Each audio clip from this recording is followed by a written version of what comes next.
What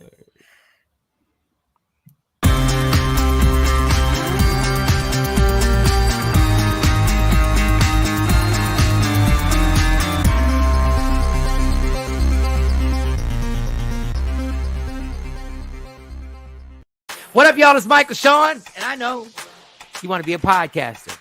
You want a successful podcast. You want to give your views and opinions, but you just don't know how to do it correctly. That's why you got to hit up ShawneeScott.com. You want to be on radio, and you want to know how to build your radio career. ShawneeScott.com. She's done all of this. I've worked alongside her for years, and I will tell you the information that she can give you is on a value level that I can't even put a price on it. All you have to do is go to ShawneeScott.com. Your future, right now. That's it. Michael Sean. Yeah.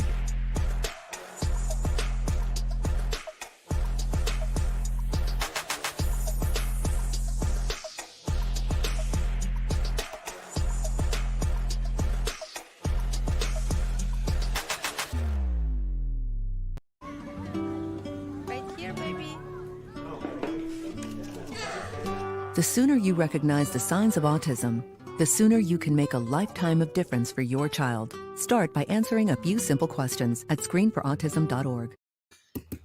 Michael Sean and the Takeover Legends, where the truth hurts, but also makes you laugh. Baby, tap in.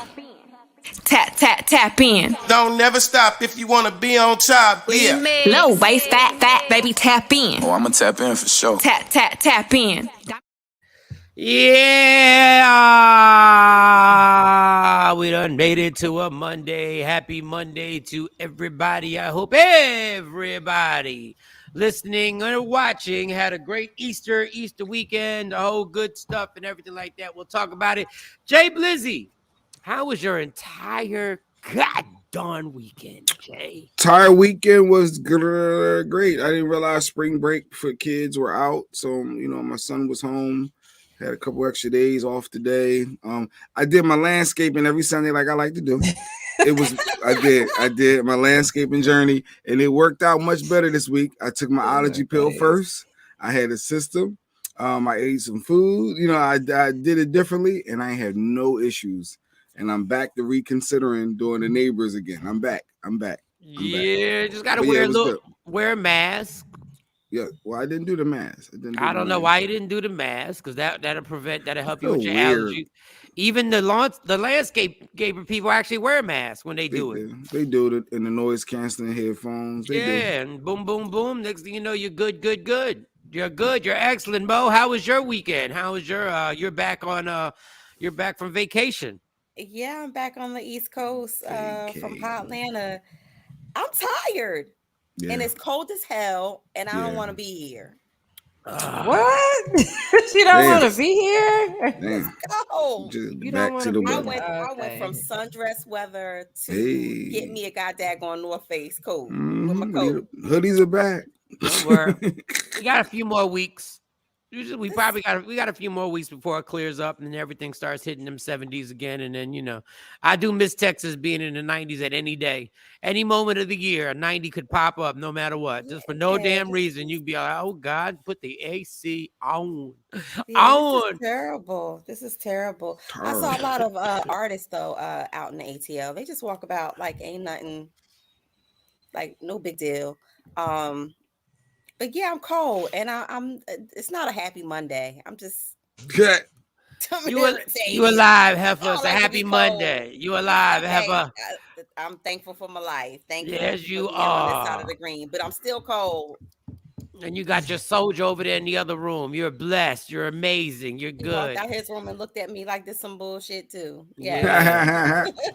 And you caught some vitamin D this weekend. Clap it up for Mo. Yeah. Clap it up for Mo. Can't clap for the D. Yeah, for somebody else. Why I can clap for somebody else's glow? God, you're homophobic. You a hater on the D. How you gonna hate on a female getting the D? What? It's just weird clapping for the D. I just when you said it, I was like, well, let me clap it up for her vagina then. See, if you're so homophobic, clap it up for Mo's vagina being appreciated. People like you who say they have in-house all the time. You take for granted. You take exactly. Yes. I know what it's like being in Texas for 7 years. Yes. Yeah, I get it, Mo. I get it. You appreciate that. And I roll over to the right, and there's nobody. Yeah. On a Kathy, day one. Good morning, Kathy. Shawnee Scott, how was your weekend? Shawnee Scott, how was your It was weekend? not long enough, and it's cold here. Like today, Cold the high is in gonna be Texas? 75. Yeah. Girl, I'm gonna Last slap night- you. It's Well, cold like here. That's cold. That's cold. 75. On the fight night, it was cold. You ain't gotta warm your car up. Yeah. It started out warm, but then it got cold. 75 When is you in cold. Texas, you walk out the house like, That's God cold. damn it, I gotta put on a jacket. Damn, I gotta put on a 75. jacket. 75 out here.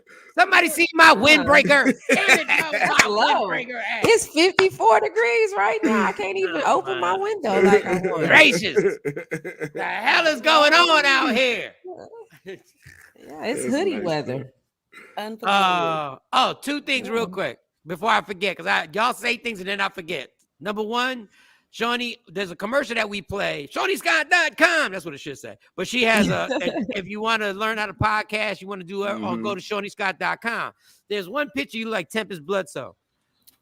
From the guy you like, Rudy. In one of those pictures, Rudy. Tempest Bledsoe is Vanessa. It's Vanessa. That's Yeah, Rudy. Keisha Knight. Yeah, No, Tempest Keisha is- Knight. yeah, for I mean, you. Keisha. Keisha Knight. Not we get what her. you're saying. Keisha. You look like Keisha. Sorry, you like Keisha. Keisha Knight Pulliam. I get that Okay. all the Like Keisha. time. You do in that People picture. say that. They be like, Rudy's here. You're Rudy. And I'm like, no, I'm not Rudy. And then, But one day I'm going to go with it. I'm going to be like, yep. Yeah. Go with God. How Girl. Go y'all with it. doing? Go with it. but there's another thing. You took a video with Tony Roberts, right? Mhm. I swear I was at that show and we didn't know each other. That was we knew each other. Well, I knew who you were. You just didn't know who I was. That was at Steve Harvey's Hoodie Awards. That was in Atlanta. That wasn't that. Okay, because I was Yeah, it like, was in damn, they look Atlanta. like, okay. Then Mo said she was in Atlanta. So let me get these out the way before I forget. Mo said she was in Atlanta. I went to Atlanta and I stayed at this hotel. And across the street was what's the mall? The mall. Lennox? Lennox. Okay. So this was about 4 or 5 years ago. I didn't know That's how. Marriott. Yeah, yes. And I didn't know Lennox was so, diverse. I didn't know all the, I didn't know, the gay population was in effect, right? Oh, 12. Which I'm cool, but I didn't know until when I was going up the escalator and dude was going down the escalator, and I took it as he was ice grilling me, so I ice grilled him back. Little did I know, I just flirted back. And you gave him little an did I invite. know, I just flirted right back How at him. you doing? I had no idea. How Like, you doing? I said, Jay, you see him ice grilling me? She said, no, he wasn't ice grilling you. He No, was looking at you. Up, He was and looking. down. They do the Yeah, and you look back. Sizing you. look up and You did. down. And you look back, you little cute ass look back. What? I said, hey. So I was like, damn, I flirted back. Ain't that about a bitch? All right. My weekend was anytime there's a big fight, I will let y'all know anytime. Good morning, Janet. Good morning, Jeanette and Kathy. Good morning. JB. Good morning, Kathy, and everybody out there. Kathy. I get to that in a second. Anytime there's a big fight and the big fight actually comes through as a good fight, verge on a great fight, my weekend was perfection. I had basketball. I bet 5 bets. I won 4 out of 5 NBA playoff bets. Nice. Prop bets. So you got to be up. I Oh, watched yeah. Errol Spence brutally dismantle my man, you guys, who has the courage of life for the punches he was taking. That was great. Mhm, yeah. I set my diet up. So yesterday when my mom cooked for Easter Sunday, I ate like I was at the Last Supper. And I went in. I had me 2 pieces of cheesecake, but I went to the gym in the morning. I did not eat a meal till I went to my mom's house. And I was like, I was good. Shout out to my cousins for coming down. Claude and my goddaughter. And she had Isaiah. And Amaya was in the, I said her name wrong. Why do I say I'm talking bad with names? And what else happened? That was it. That was good. It was a good weekend. It was a good weekend. It's good. Family. Good. Family. Yeah. That was represented this weekend. Yeah. Shout out to Earl Spence. Shout to Errol Spence, and now he just got me hyped because the big fight will happen sometime. Everybody thinks it's gonna happen this year. It's not gonna happen this year. It's not gonna happen until next year. You don't think the end of this year? Nah, because the negotiations ain't gonna be nothing nice. Them negotiations is going good. First of all, I don't even know why Terrence Crawford thinks has any leverage. He has no. Just take the damn fight. Because he's the other half of the fight that everybody wants to see. He's never had a pay-per-view successful fight. He's had one and it was a failure. And he got the belt, right? He got one belt, right? Yeah, Errol has 4. I know, but you still has 4. The unify. I have a belt. You need that. Literally, Errol's already considered a unified champion. That's why. Here we go. No, he is. Yeah. Technically, he's got 4 belts. No, technically he is. He is, Jay. What are you saying, Jay? I'm just saying, don't you want them all? That's why they announced them. Shay doesn't even really watch boxing, so that's why I'm not even commenting on. I'm just saying, I know if there's a belt out there you ain't got. I'll tell you right now, if I was Errol, technically, if I was Errol Spence, I wouldn't even. I would fight. I would move up in weight, take another fight, and then look for that $100 million fight against Canelo Alvarez. But we want to see him fight Terrence Crawford. So that's going to be dope. A long time ago, about a year or two ago, maybe, Errol Spence and Terrence Crawford got into it. And they actually made $1 million bet, and they shook on it. So I'm wondering if this $1 million bet. Oh, yes. I wonder if this $1 million. First of all, the fight. Let me tell y'all something about boxing. That night, the guy he fought, Ugas, spent the night in a hospital and found out he had an orbital, it's OBR, it's a fracture in his eye. Like literally his orbital. Okay. Orbital, yeah, it's fractured. Like this dude sat in the hospital. It was fractured, all right. Jesus, my God. Like the noises that those body shots were making were ridiculous. I said, there's his orbital eye. Yeah, do we have that's what it used to look like. Sound effects. You can't even. It's like like it's so that's like a very bass dangerous. Drum. Yeah, that eye is bad. So that's very dangerous, swelling like that. And I started debating that because if I'm a grown man, boxing, you could die regardless in the ring. Yeah. So if I'm saying to the doctor, I'm good with one eye, I should be good, right? No, that's why he needed they have to the doctors stop on the scene. Yeah, that's why they have the doctors on the scene. Something like that. Literally, let's talk about even blood clots traveling. Yeah, that's no good. No good. Drew put up a good fight. It was worth the $74.99. And I'm gonna tell y'all right now, all y'all who want this Errol Spence and Crawford fight, it ain't gonna be $74.99 to get that fight. I'm just letting y'all know right now. I better chip in and how go much to you think? house. It's gonna be damn near $99. No, it's gonna be $99. It's gonna be $100. And to watch it, well, that's typically pay-per-view, right? No, it's normally the typical pay-per-view $74.99. The highest one. 30 more. So what's the point? Yeah, it counts. That cable bill counts. The extra $30, but I mean, if they're gonna come out the fight looking like this, it's worth it, right? Like, look at the eye. Look just like the other guy's eye. I was like, man, if it's looking like that, it's worth it. And of course, you can get the fight. You know, a lot of people watched it on social media. Everybody didn't pay. Some people use other methods. I had to watch it clip by clip. I am other people, the one that you speak above. I didn't get to watch it straight through because of where I was, and ended up having to watch it clip by clip. No, that was a good fight. I'm sure the replay will be on this weekend. Yeah, the replay's on this weekend on Showtime. I just want the entrance. I'll sit and watch it. I'll watch the whole time. Who was that artist coming in with? That was Big Tuck. What? My bad. In the house. Yes, that was Big Tuck. I was like, who is this? Come on, Jay. You got to get up on. I got to get on this Texas. It's like the Dallas anthem. It's like, oh really? It's the Dallas anthem. Like, dog, I was baptized into that. Where was I when that song came on? I was at it was like an afternoon brunch thing, and we were doing it, and Steve Nice played it, and I was like, what? I said, how does everybody know the words of this? Like what? You thought it was something wrong with you? Because I was like, I've never heard this in my life. They was like, that's what I was saying. Like he was dropping the music, and they was like, nah. I was like, what is? And I'm not shy. Like if I don't know something, I'll be like, I went to Steve Nice.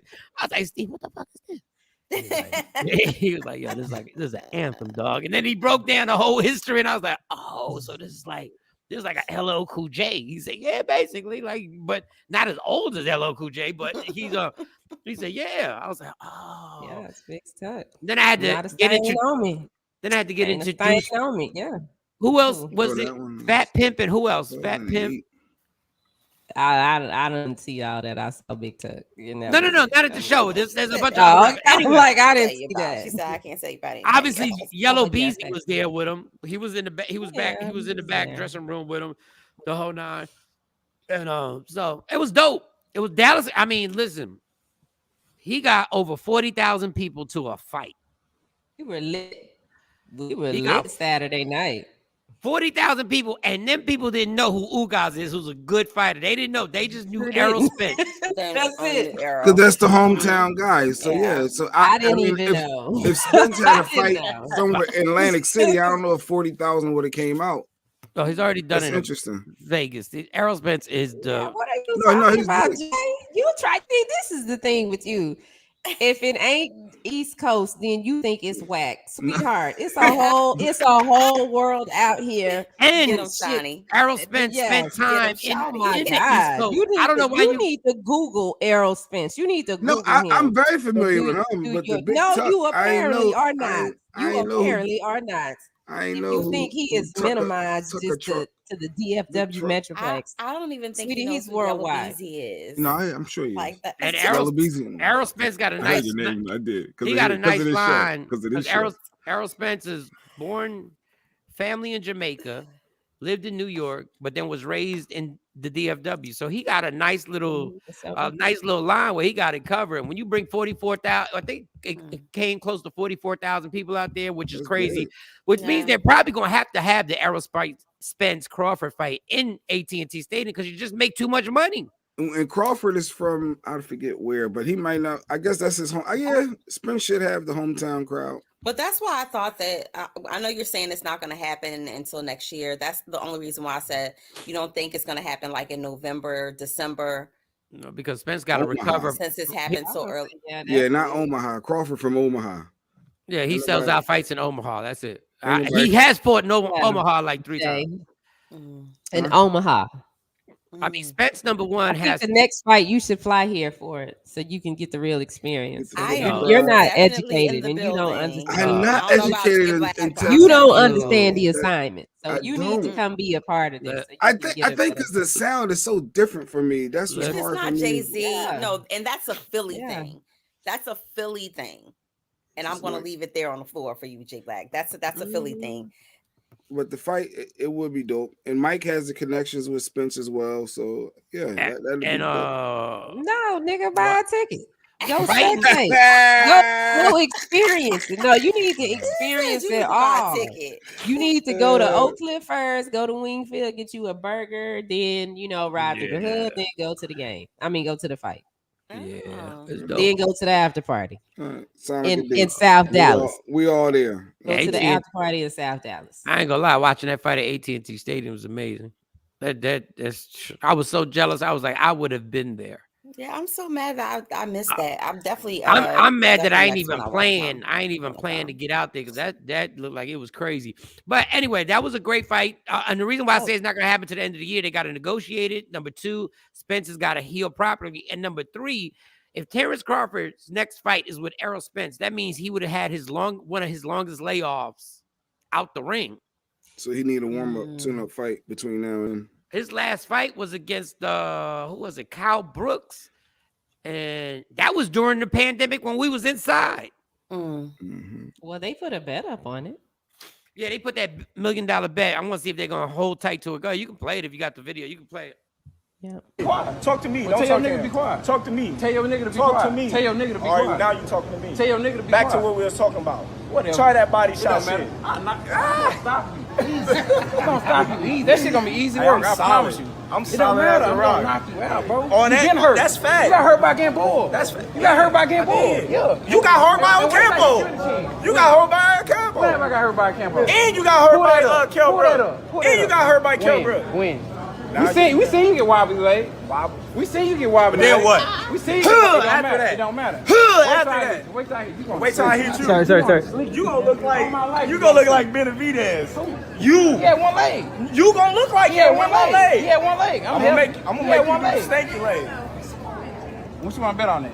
What you want to bet We on? can bet 100,000 on that. Let's bet $1 million. Easy. Let's bet $1 We can bet million. You getting that Easy. money, right? Easy. We can bet $1 million easy. What are you talking about? There you go. We're talking crazy. That's $1 million. I don't even like. The more they stand in front of each other, the more like Crawford coming up in weight is not strong enough to handle him at the end in the 10th, 11th, 12th round. Just even the body language. And last night, Saturday night, I never seen Spence that violent. Like that was that 6th round, he did get a little. I mean, when your mouthpiece get knocked out and you go looking for it, that's what happened with Tyson that time. Like you got to stay out. Did he speak on that? Yes, he said he thought the referee said stop, and that's why he looked for the mouthpiece, and that's when How he do you got think 2 the pieces. ref said stop? He just got stunned. Hey, Tam. No, he didn't get stunned. He got hit, and then he got hit hard with the right, and then he thought the referee said stop. He went to go walk in the middle of a fight. I'm gonna go walk over here and get this. But in the middle of the fight, He said it was a mistake. Aerosmith said, he said, I made a mistake. He said, I thought the ref said stop. And then I looked down for the mouthpiece. Then he hit me twice. He said he hurt me. And then, But if his mouthpiece flew out, I would think the ref would have said stop. No, it's not immediate. No. Yeah, I would have thought that the ref would have no, they They gotta wait till a break in action, yeah. But then he damn near knocked him out later in that round, which was the most impressive thing. Is that by the end of the round he had him. It's going to be a great fight. It's going to be a great fight. I need to watch watch it in its entirety and stop watching the clips. You got to watch the whole thing. Crawford is my cousin's nephew. Tam says. Oh, shout out to your cousin's Nebraska nephew. family. Mm-hmm. Yo, that'll be a great fight. So Tam will be Team Crawford. Shiny gonna be there. Team Spence. Earl Spence. Yeah, we'll be divided. We'll be divided just that day. We're divided but united. I was following Spence when none of these cats in boxing even want to talk about Spence. I was watching his fights when he was fighting in the afternoon on NBC. Yeah, he was a big deal here. I mean, everybody kind of rallied around him, and then like the Hatley brothers. What's their boxer's name? They both 146, Mike. You said coming up in weight. I guess their natural weight is both 146. No. Crawford's been a lightweight. Now he's at 146, but his whole career has been spent at lightweight. Okay, so that's what he's used to. So he's going up to get the money. You got to move up to get the money. And Errol Spence, you got to understand this. This is what Canelo does. Errol Spence walks around at 157, 160. So when they get in the ring, he's not going to be 146, 147. Mm-hmm. Yeah. Crawford moving up, he walks around at 146, 147. Who has the height reach advantage over both of them? They're about the same height. They're about the same. They're about the same. It's going to be a great fight. Crawford's going to win the early rounds. And then when things slow down, it's going to be a great fight. When things slow down and then body shots start kicking in. And that roughness, it's going to be tight. I can't wait for that fight. In other news that went on. Other news. Somebody was called rapey. I ain't never heard this terminology. First of all, I don't like the word rapey because rapey is almost like, when you add that E, it's like you're making it sound cute. Like rapey, cutie. Like wifey. You're not a wifey, but you're like kind of like. Yes. So it's like rapey. It's not rape, but is it kind of like rape? Like, is it? Yeah. Yes, we're gonna get the case leg. We're gonna get, but rapey seems yeah, but he meant it. Rory, who was formerly of the Joe Buttons podcast, he has his own successful podcast. He's still doing his thing. Rory. got on. He was talking. I don't know if that's his friend next to him. There was a female next to him. I don't know if that's his girl or that's his friend, but they were in the kitchen. Yeah. And he was just going in on live. And do we have it, Johnny? Yep, we got it. All right. And this is what he had to say about Trey Songz. In 15 years, however the fuck long it's gonna be, that Trey Songz doc is gonna be crazier than the R. Kelly one. Trey Songz is the most nasty, abusive, rapey, beats the shit out of women. Like, he is the scum of the fucking earth. Trey Songz is fucking disgusting. Like, his doc is going to surpass, if you ever thought you could surpass an R. Kelly doc, I promise you in 15 years, Trey Songz, his doc will. She cooking. And she gave him the look like. You sure? Like, I ain't saying it looked like she was a Trey Songz fan for a minute, and she looked at no. There's another video where Rory goes, somebody's gonna fuck Trey Songz up. And then she says, we act like you don't know who it is. Like, she knew the name. She say that on that one? She knew the name. Yeah, there's another one. That's not the same one. There's another. She goes, you already act like you don't know who it is. Like, there's already a dude out there that's about to go at Trey Songz. Yeah, the look was confusing. The look that now, she was Trey, like, you going a little too far. Like, she said something, she just gave the look like. I know Keke Palmer went too far in the Breakfast Club about him too.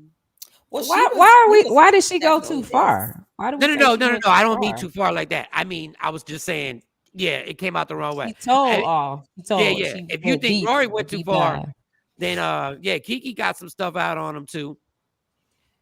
To her personally, she said something alleged that Trey Songz did to her. That they were pressing her at a party. She told all. She told all and then apologized about defending R. Kelly. Yeah, because she was hanging out with them for a while. She was like she thought that Trey Songz, was the homie. She looked at them different until he hemmed her up in that closet. Yeah, like I ain't no victim. Trey has had at least 3 that he's beat. Allegations. He's had 3 allegations that he's beat. Allegations. Kind of weird. Damn, I'm not gonna put guilt on the dude because he beat those allegations. Innocent until proven guilty in the court of law. Yeah.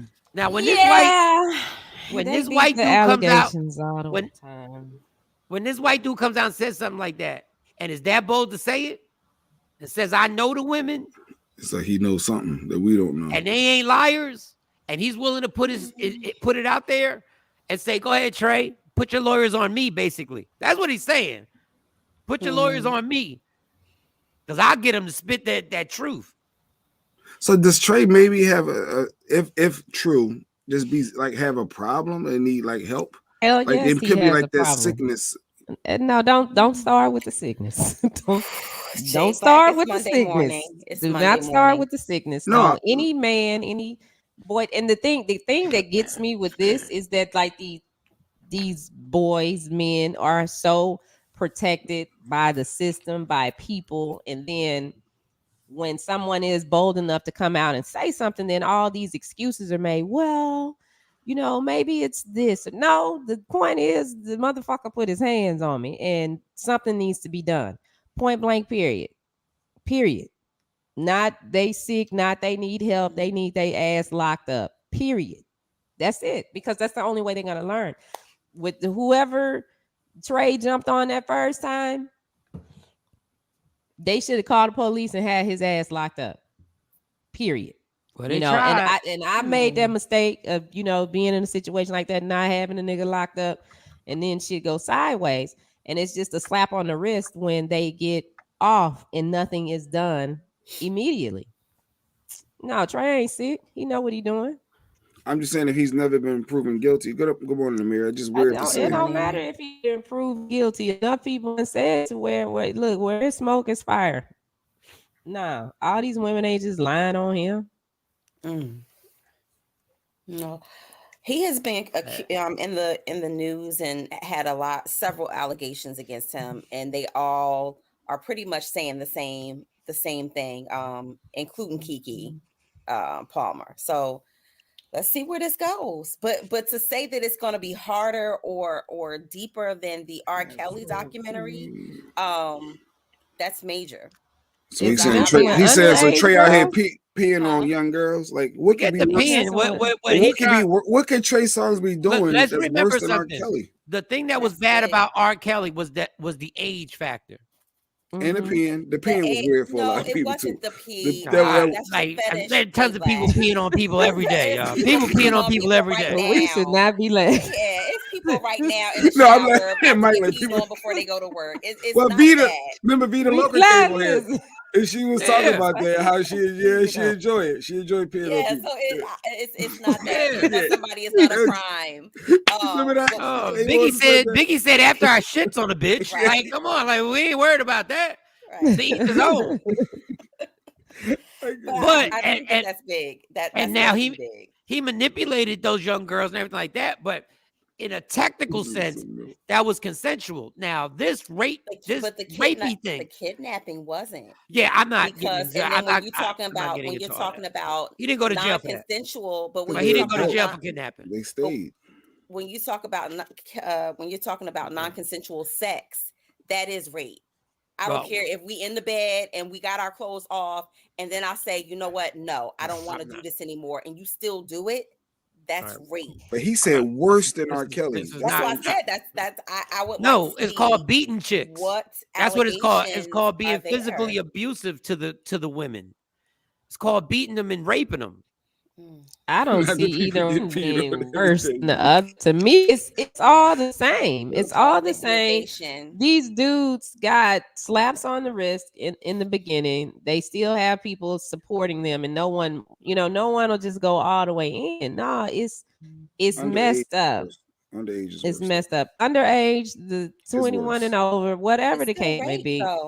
You shouldn't do that to a woman, or you shouldn't do it to a female. That part. Overall. You just shouldn't, and there should be some strict consequences for that, because that's something that starts. I'll be a little transparent, not too transparent, because it's still going on. But like with my daughter getting assaulted right now, they told me they going to arrest the little boys, but the little boy is still walking around. The teacher let the little boy back in the class the next day. So school board and so the shit needs to stop young. So for me, that's parenting, because you know your little boy is out of control, your little nephew, your grandson, whatever. You know that. So when little Johnny get put 6 feet under, without crying for it, because you ain't do nothing about it. And somebody ain't gonna run up on the right somebody who got a cousin, uncle, brother, or maybe even a crazy mama, they'll go all the way in when somebody else is not doing what they're supposed to do. So Trey Songz, R. Kelly, pedophiles, rapists, men that call themselves on to hit women, I have no sympathy for them for whatever happens to them. I'm gonna tell y'all as a preventive. I'm gonna tell y'all this. When it comes to these celebrities, I'm gonna tell y'all women, and I've been saying this and yelling this on these microphones: stay away from these celebrities at these after parties and at these situations where they get you alone unless you want to have sex. These cats is on some bullshit. All on the tour bus. I'm telling you, the time. Most of the time, they ain't got as much money as you think they got. And the ones that are super famous are used to tapping people. Most of the time. They're used to tapping people. No, I mean, but there are a lot of dudes that are like Chris Brown really got money. Yeah, and Chris Brown really be having fake allegations, and he really be beating them because people be making up stories. What I'm telling y'all, also those people, you got to give them that chance to. Chris Brown be having fake allegations. No, yeah, people always make it. Wasn't something just recently came up, and he was like, "Y'all ain't talking about that now. That it was a lie." So people can make up stuff in the court of public opinion. We all say, "Oh, guilty." But he peed on him. He did that. Whatever. You know, like you in this peeing. To be safe. I'm telling y'all, women, no means no. You are absolutely right. When you say no, you are right. But I also know when I go down a dark alley, if there's an alley at 2:00 in the morning, I know there's a chance, even if it's wrong, that I want to avoid it. Stay out these motherfuckers' rooms. Stay out their tour buses. I agree with that. I definitely agree with that. Definitely agree with that. Mm-hmm. It is and with the and I hate to be sarcastic, Trey. You want to beat these allegations, the new ones that are gonna come now? Just have a hit song. That's all. See, and that's some bullshit right there. You know what? I'm really trying to stop cussing, but that's some bullshit right there. Have a hit song. He said, I'm trying to stop cussing, but that's some bullshit. That's some bullshit. Have a hit song. But that's how they cover it and up. then they get, all these other women rallied up behind them until it happened to them. And it's I know him. He wouldn't be doing that. They just trying to chase the bag. What they call his fan club, the Angels. I don't know. Let me tell you something. It is a bad Trey Songz got. It is a bad Angels. combination when you have somebody who, since they've been a teenager, has been able to grab a girl, say, "Come to the room," and 75% of the time they with it. It's just a bad combination because once they get used to it, and I'm not justifying this. Once once you're used to somebody at your beck, like I seen him not get. I'm not gonna slander Trey. He is a little aggressive. I'm just saying I've been around him a few times, but nothing aggressive that I could say he has done something. I'm just saying he's aggressive the way the rest of these dudes are aggressive because they're used to getting what they want.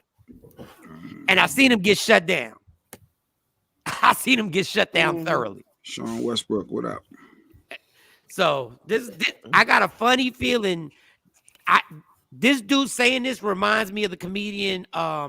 Why do I have Burris? Hannibal Burris. When Hannibal Burris did that joke about Bill Cosby that started the whole snowball effect, because that's how this all started.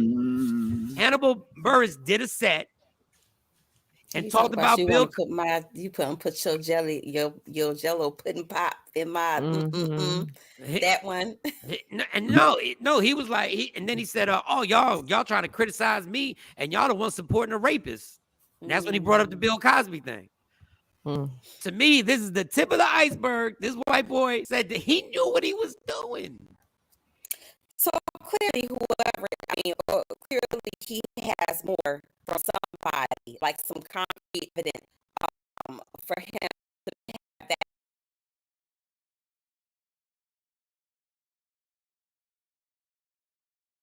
Actual video. Yes, it has to be something for him to have. Is there a real documentary coming out about this?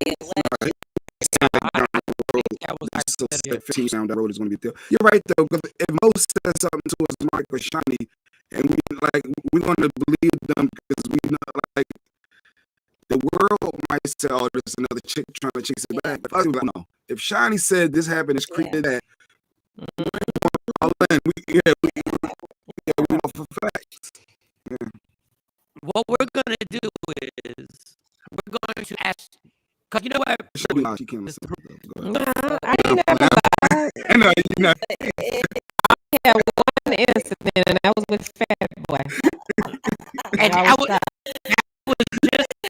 was what I'm about to say. We're gonna revisit the Charles Barkley story, right? And we're gonna have Shawnee do the Charles Barkley story. Then we're gonna send it to all the media outlets. Okay. You want to do it right now? Because we can do it right now. We're gonna timestamp this because I've never looked at Charles Barkley the same ever. I didn't like Charles Barkley to begin with.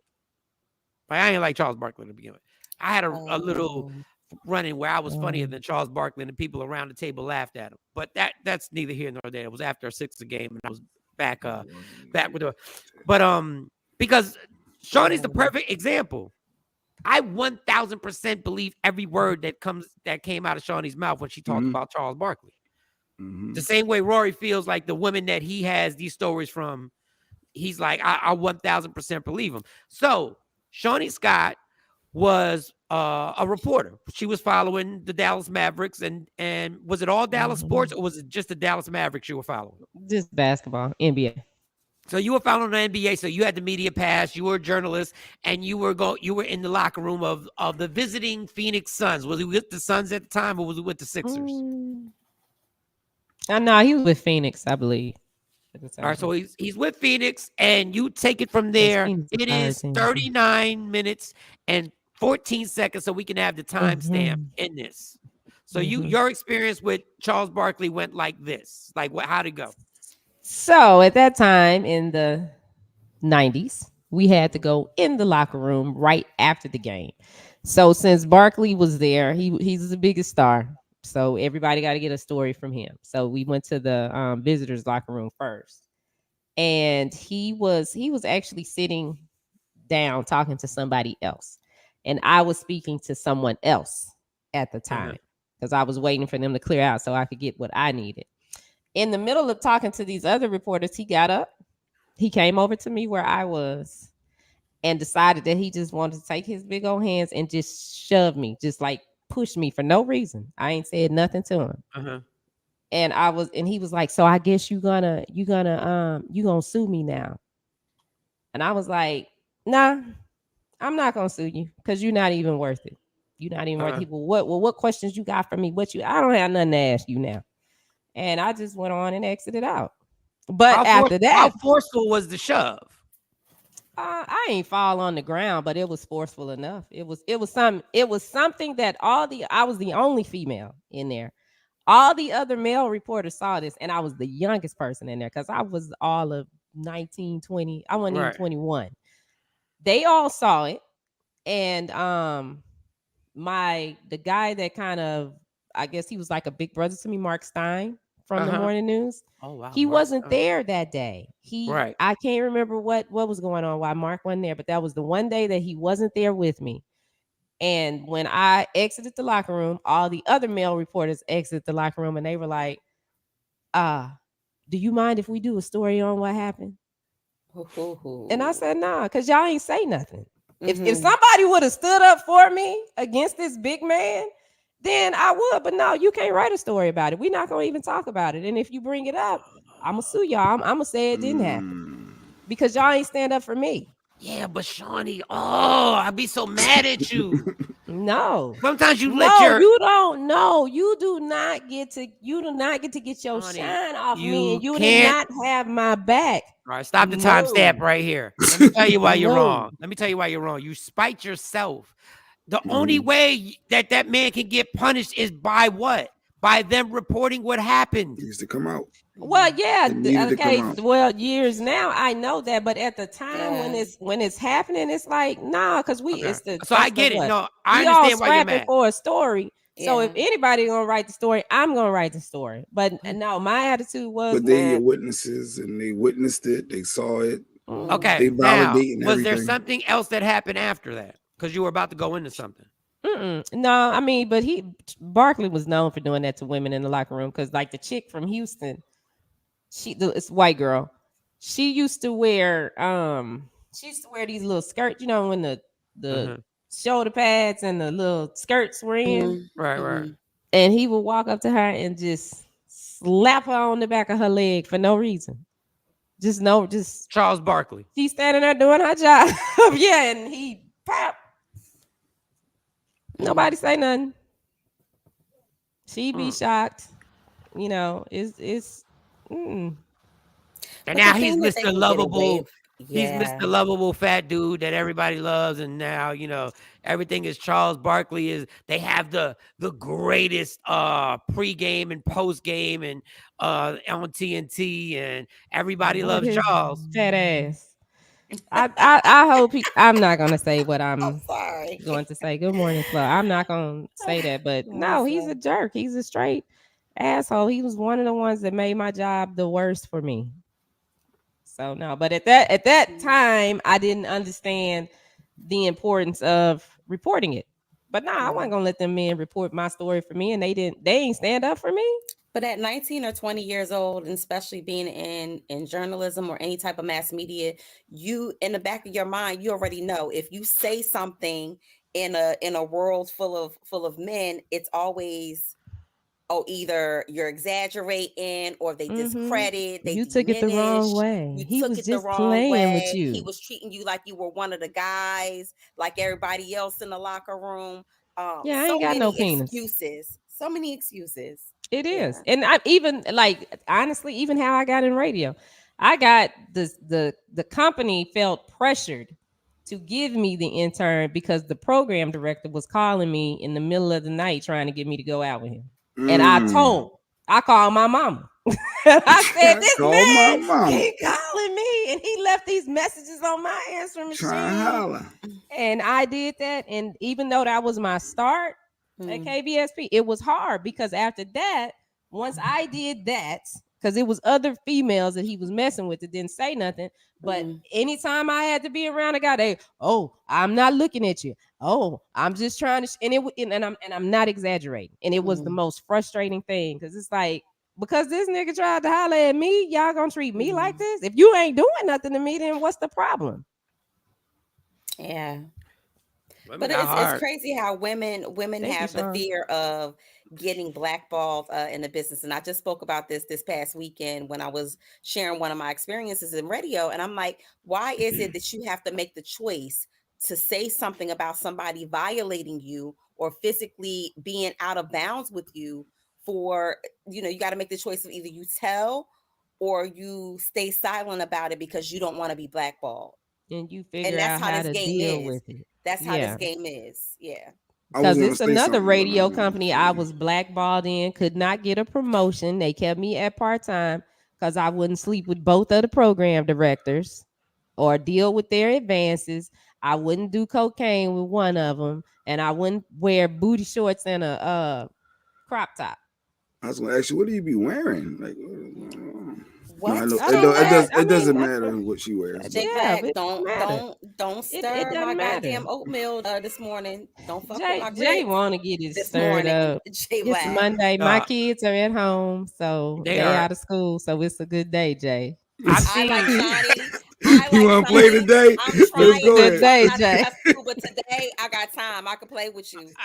I've seen predators at radio stations that are amazing. And they're protected.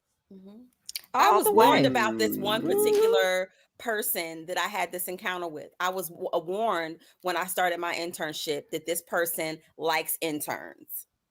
But of course, it, whatever your moral standing is, you're like, okay, he can like whatever he wants, but I'm not biting. And so you find yourselves out with these people because they're high powered.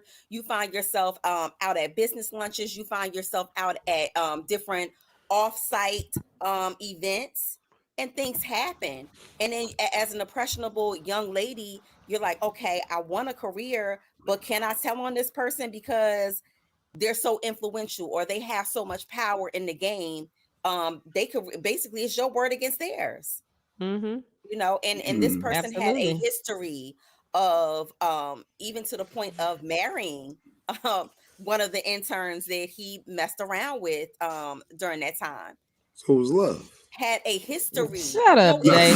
No, I'm playing. But they got married. It's still a violation, is what I'm saying to you. It's still a violation. It's still a place of power. When you're in a position of power, it's just like the military. That's why you're not supposed to date you're off the officer who's over you or whatever.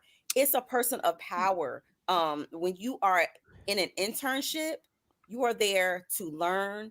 They are supposed to be mentoring. That's how it's supposed to go. That's supposed to go. That ain't how it go. They trying to sleep with you. You are you are. So what was the PD saying to you? Like, what we just said? Just go out with me, Shani. He was saying like, just hang out. No, like we used to have air check meetings. So that's when I would be in a space with them alone, or unless I was on air in the studio and nobody was up there. But this one place, and it's kind of gonna give it away. When we switched locations, everybody in the mall could see, so that kind of helped that there. But as long as we were over on Fitzhugh, they couldn't see unless you were right there in the actual building. But no, they'd be like, I mean, they don't come right out and say, hey, you gonna let me hit it.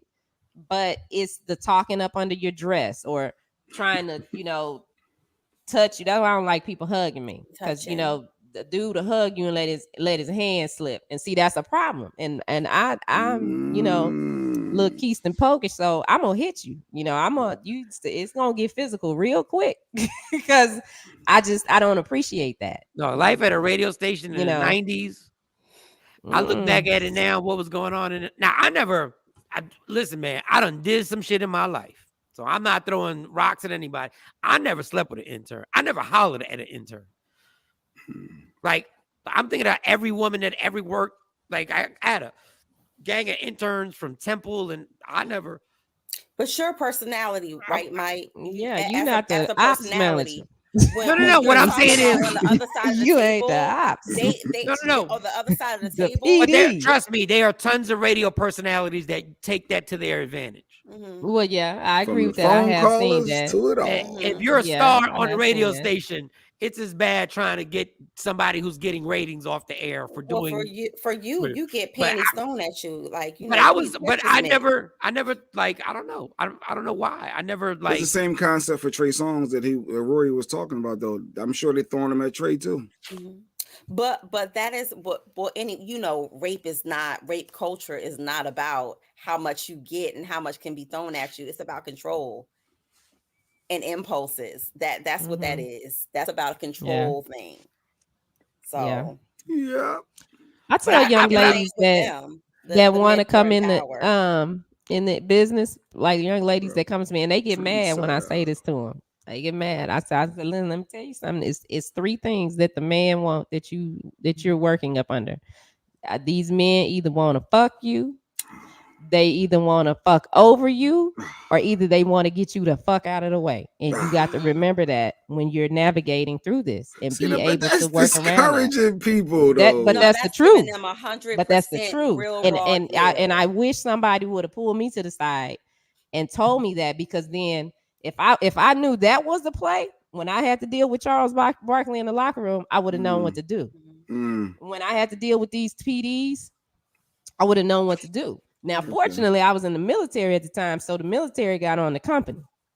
So it got real ugly real quick, but it made it an uncomfortable work environment for me because they knew they couldn't fire me or anything like that, but they made it real hard. And they already knew what buttons to push. Yeah. And I was just like, man, F this, I'll go to another station. So if somebody would have told me that, this is what you got to understand. They trying to fuck you, fuck over you, or get you the fuck out of the way, then I would have known how to play the game.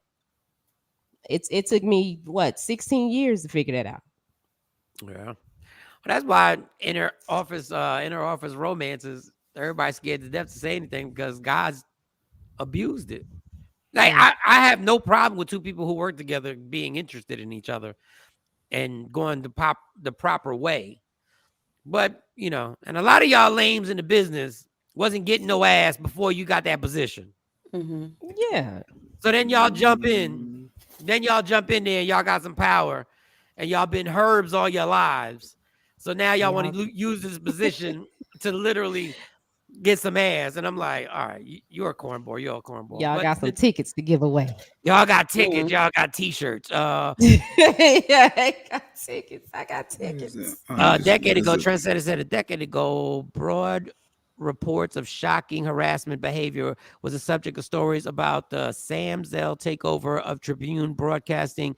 Zell brought in his colleague Randy Michaels, an executive of Jacor Communications and Clear Channel Communications, to run Tribune, including its broadcast operations. According to both the New York Times and Gawker, soon after Michael took control, two people at Chicago bar reported that he said, "Watch this," and offered the waitress $100 to show his. Oh yeah, well, okay. And that was a passage from the research department.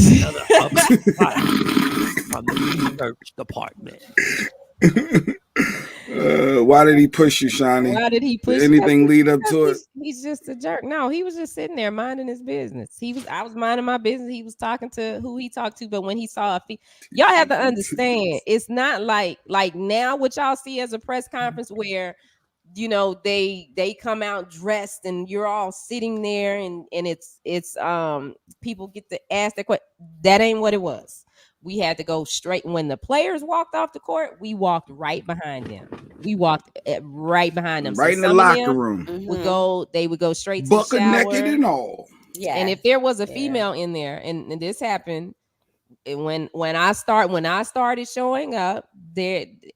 Okay, he got up and actually physically pushed me. There are players that put their penis in my face. I mean, would sit there butt naked with their legs open. We didn't have cameras in there. Players that sit there play with themselves. because they know who they got to talk to. But we had a notebook about this wide, and I'm short. I'm only 5'2". Okay, so if they're not sitting down, then I would hold my thing and just look up like this. So the paper, the notebook. I'm sorry. Let me stop playing. This is serious. The notebook. So everything was written. So you didn't have to do nothing but just be a female. I'm not the only female that has these stories. I'm not the only one. The majority of the females who had the women that had to cover athletes in locker room. First of all, let's just talk about sidebar. This sidebar. The idea that male reporters, that you allow that, I've never understood why reporters can't wait till these players get dressed. I've never understood this. You need raw emotions, just fresh off the court. Well, the Boston and Brooklyn Nets, Jason Tatum just made the game-winning basket to win game one of the playoffs. I need to talk to Jason Tatum. You want him immediately. I get that aspect. That's not it. Back then, we had to do it because we were on a deadline. The internet wasn't what it is now. Right. So I'm saying so now that was then, but now there is no reason for everybody to have to let them get dressed and tell them they have a certain amount of time. Y'all got 10 minutes to get dressed. Y'all got 10 minutes to take a shower. Total, y'all got 20 minutes, and we're gonna talk to you afterwards. Your emotions ain't the same. You ain't as hype. Like when you fresh off a stage and you just performed, it's different from 20 minutes after that. But now you can grab them as they're walking off the court. Now, off the court, like you can stop them. Like then, we couldn't stop them on the court. We had to just follow behind them. I don't even care about the raw emotions. That's the lamest report. If you are a good reporter, you're gonna ask the same questions and dig the same way. But your response may not be because you're not. I don't care. It doesn't make any sense. Like they don't go like. It doesn't make any sense. Interviewing naked people doesn't make any sense. Richard Sherman, fresh off the playoffs. And what did he say on field? And he was on the field. Exactly. Like Shawnee said, he was on the field. It was the raw emotions in that moment. On the field. Yeah, but you can grab that from anybody. We share each other's content. It was plenty of times we went in that locker room and no news channel asked, no reporter asked nothing. They waited for me to ask my questions and they used all my clips. So you can use other people's stuff because they ain't know what to ask. No, it's listen, man. Guys, I can't defend guys. Like guys just do. I don't even understand what it is to make, but and I hate to, I don't want to get too far off because we do it all the time. So I don't want to get too far off. Is the fucking, these players go to college and they do that stupid ass hazing shit. And then what they do is when they get into the league, they do the same stupid ass hazing shit to each other. Then they do this hazing shit to females. It's the dumbest thing ever. It's the dumbest thing ever to haze an athlete who's getting paid millions of dollars because of some stupid tradition y'all got. Rookie. What up, Rook? Shut up, Rook. Stupid. Mm-hmm. But I've never gotten, I'm gonna put my dick in this girl's face. Ha ha ha. What is funny about it? I mean, God rest his soul, but Kobe Bryant was very immature. I don't get these players. And we the same age, I guess. So yeah, we the same age. So he was real silly. Now, when he came out, when he would finally get to his spots, he would be more reserved then. But when he was in that shower, I ain't never going to shower. I wasn't doing that. But the showers are right there, like so they see you coming in, and you can see them. But yeah, he do a whole bunch of silly stuff over there. Unbelievable. Yeah, I mean, listen, I'm not breaking no news. You want to have it difficult in life? This is why anybody who decides as a man that you want to identify as being a woman, I respect you. Because immediately once you identify as being a woman, you know you done made your life 50 times harder. All right. Just off of what women have to go through in society, I don't ever want to be a woman. I don't ever want to be a woman, period. Listen, I know my man privilege. I don't want to be a woman. I know my man privilege. I ain't never seen a woman have anything, even when y'all get the advantage. Let's say a woman, a pretty woman or whatever, a woman, a sexy woman gets treated differently. Than I've never gone like, I wish I was a woman. Fuck that. I wish I had a period every month. I want no parts of what they go through. I want no parts.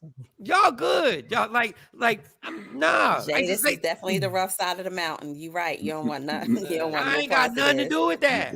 I like being me. When my kids got on my nerves when they were infants and they were screaming like, well, and wouldn't go to sleep, and I was pissed at them like, fuck, why don't you go to fuck to sleep? They were just like, yo, that kid is driving them crazy. When a woman does it, they're diagnosed with postpartum disease and shit. Like all of a sudden they got and postpartum. Yeah, postpartum she can't handle depression being a mama. It's real. Yeah, we don't get a day off. You thought it was gonna be easy. Now let's talk about these and just on a lighthearted. I just wanted to say I had to actually I want to let y'all know I tweeted Shaq yesterday. I tweet. Yeah, because in sports, tweeting is huge. No, he only tweeted because his Instagram was shut down. But go ahead. No.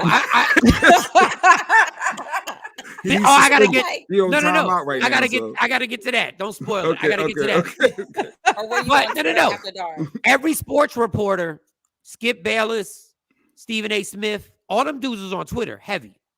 LeBron's on Twitter heavy. All the athletes are on Twitter heavy because they know the reporters check their tweets, so that's how they like to go at them. So the athletes like to annoy the hell out of these reporters who get to voice their opinion, so they go directly at them on Twitter. So yesterday, the Brooklyn Nets are playing in Boston. We all know Boston's reputation as a city, their racist reputation. So Kyrie Irving decided, y'all gonna curse at me, I'm cursing back at y'all. Y'all say fuck me, I'm gonna say fuck you too. Y'all want to curse behind me, I'm gonna throw middle fingers up on the sidelines. That's what he did. He threw middle fingers up.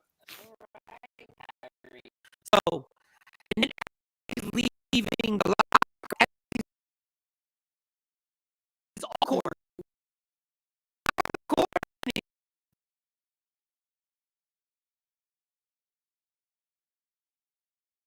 Like that. It says, I read.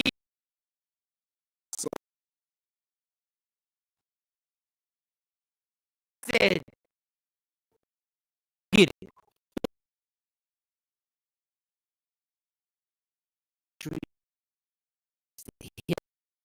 Old ass mother, all of them. Damn Charles Barkley. Shaq goes, this is what he says on Instagram. This is his quote. You know what's going to happen game 2. They're going to be talking more smack in Boston. It happens to the best of us. You don't think people say stuff to Charles Barkley, Hakeem, me. And then he says, man up. And then during the broadcast, he said, if the great Bill Russell had to deal with it, what makes you any different? And I love when people say they don't know what they just said was that it was so stupid and ignorant. The reason Bill Russell dealt with it in the 60s was so that you wouldn't have to deal with the shit in 2022, dummy. That's why Bill Russell and Jackie Robinson dealt with that, because they had no choice but deal with people saying crazy stuff to them. In 2022, Kyrie Irving knows he got like $90 million in the bank, and I'm going to say what I got to say back to y'all asses. And that's what Kyrie in the press conference said. He said, you know what? It's playoff time. You say something to me, I'm going to look you dead in your eye, and I'm going to say it back to you to see if you about that life. And then he said, and most of the times they not. So and here go Charles and Shaq. Oh, you got a man up. You ain't got a man up. Which the two of them cannot talk about being no man right at all.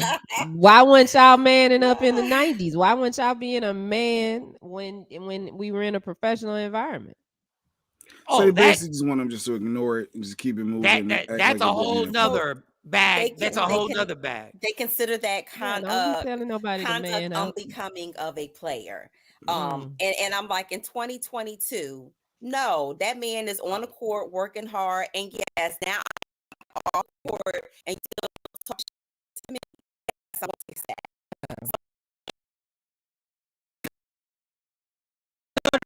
He's off the court.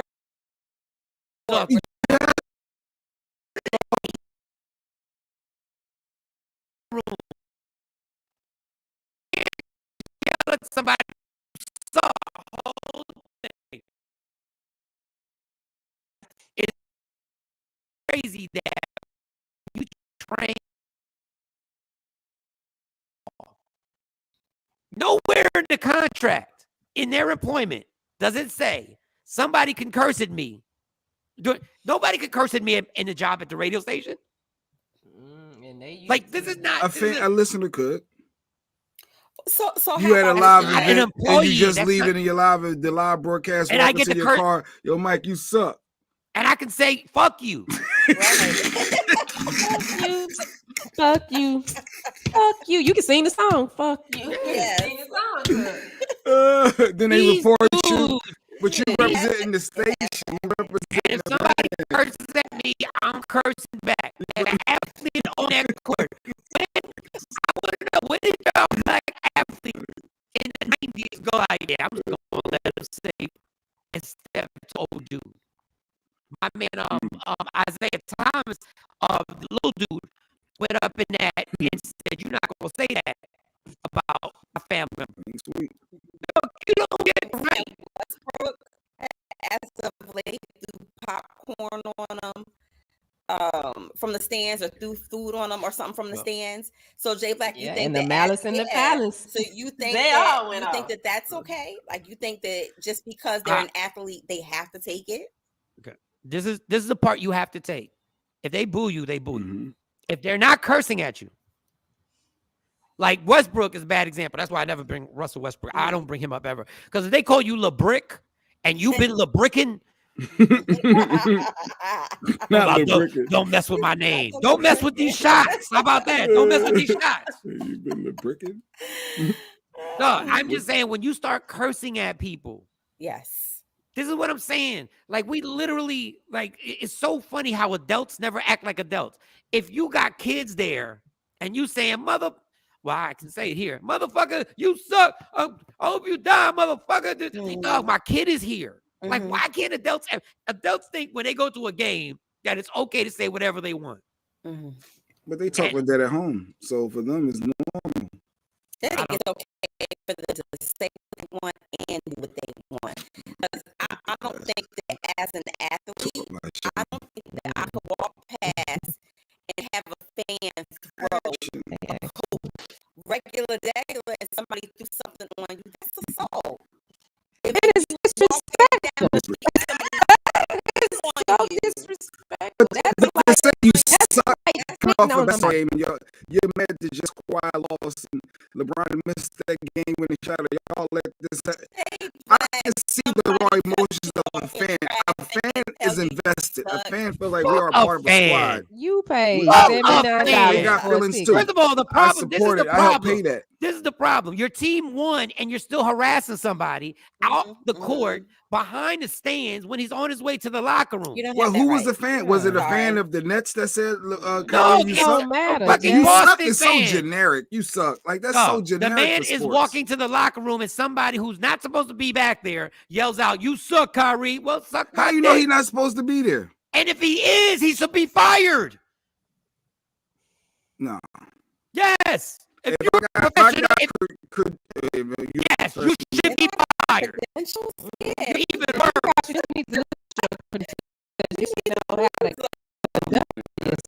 you don't do that. Yeah, when you don't do that. It's a way to say you suck without saying you suck. If you're asking, first of all, if you got credentials back there, you're not supposed to be yelling anything. You're there to do a job. You're there for a reason. Yeah. You got caught up in the moment of being a fan and upset that. But I said this on the sports podcast I do on Humor Mill every day. I said this months ago. I said, when somebody last year tried to spit, a New York fan spit at Trae Young, who was about to inbounds the pass. I'm telling you, I'm not wishing this. Y'all gonna catch the right one, and y'all think that Malice in the Palace was the last time that's gonna happen. If he had spit and that hit Trae Young, I ain't even no tough guy. You have no choice but to punch him in his face. You have no choice but to jump over that. He was one row away from the floor. Y'all going, these Charles Barkleys and Shaquille O'Neals, y'all was so trained to act disrespectful in the locker rooms, but like Kyrie Irving said, y'all want us to be all docile on the court. I'm not going to be docile. I'm calling all these dudes out, and I love it.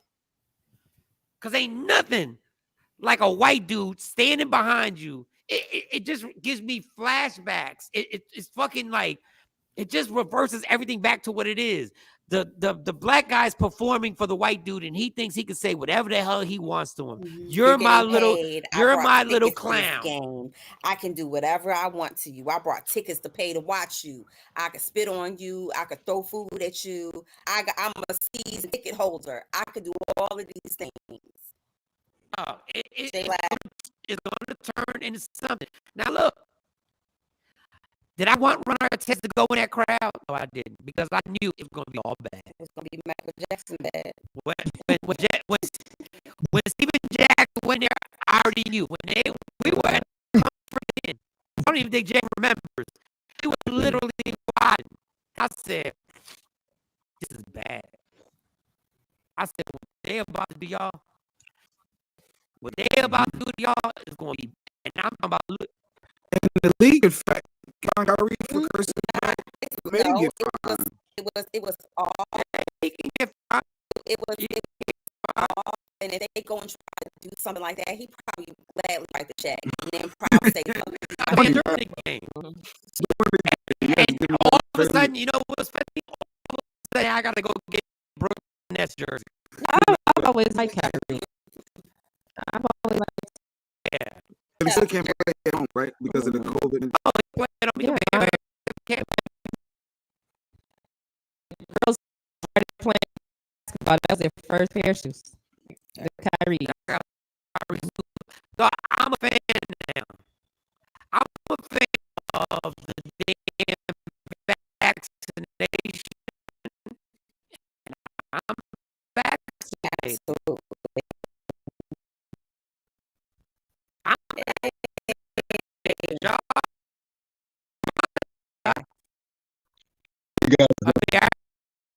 That was you.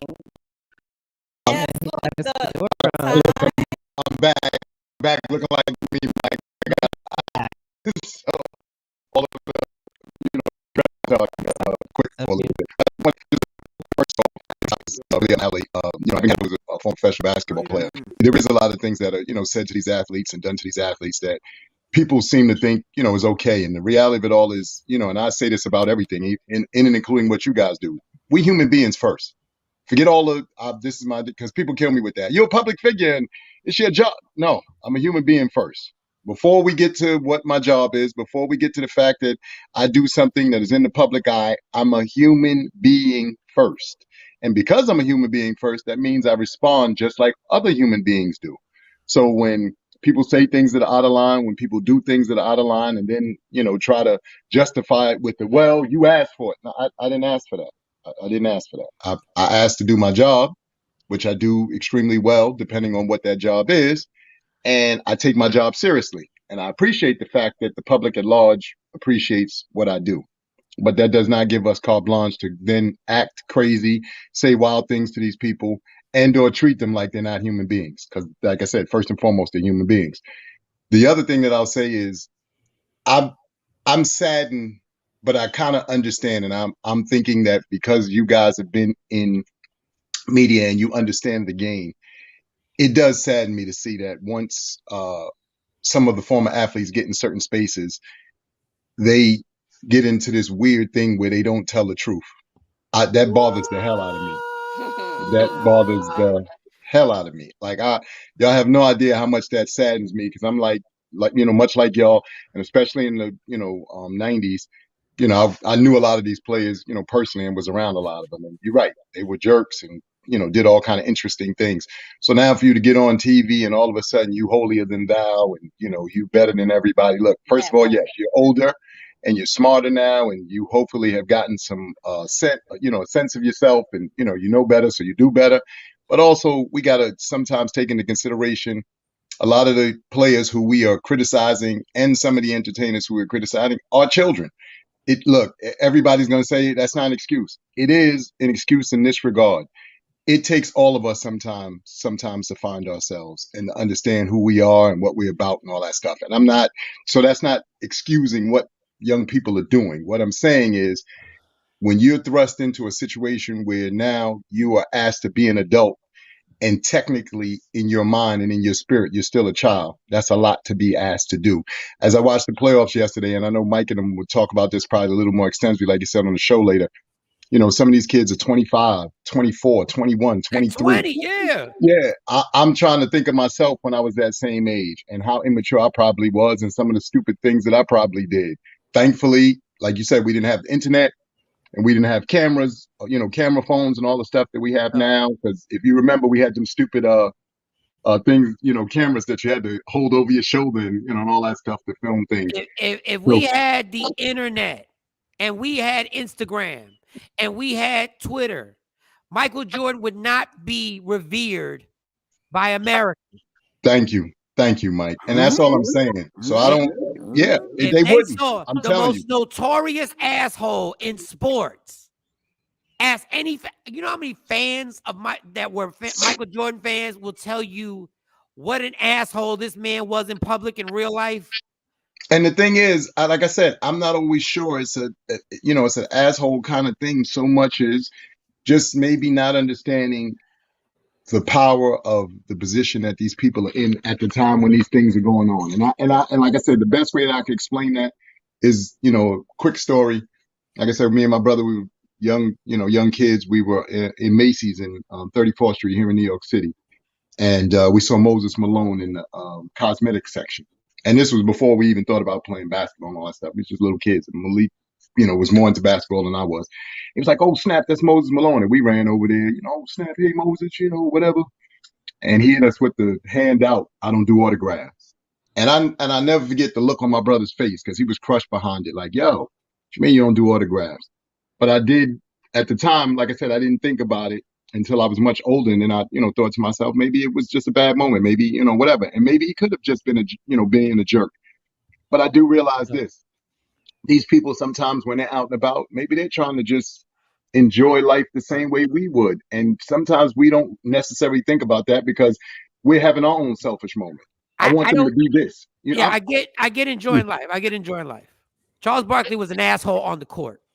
Like, we're not going to sit in a TNT studio and act like I didn't see you be an asshole on the court.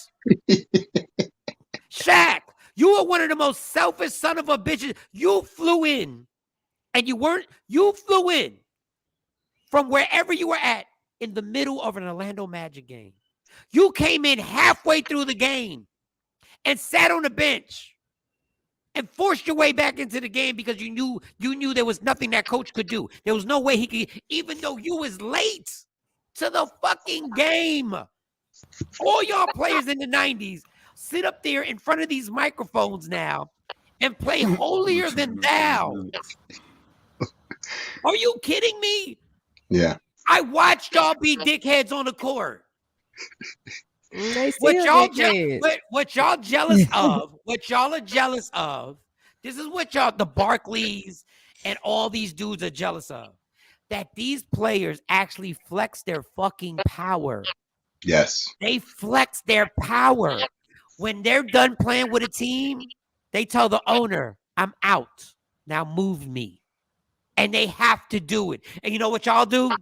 This is what y'all do. Oh, LeBron's legacy. Oh, for playing. It's not like Kobe playing for one team. Kobe tried to get traded. He sure enough did. Mike. How about this? This is why y'all mad. Michael Jordan never in his life had the power LeBron has in the NBA right now. And they'll be like, "You're crazy." I'll prove it to you.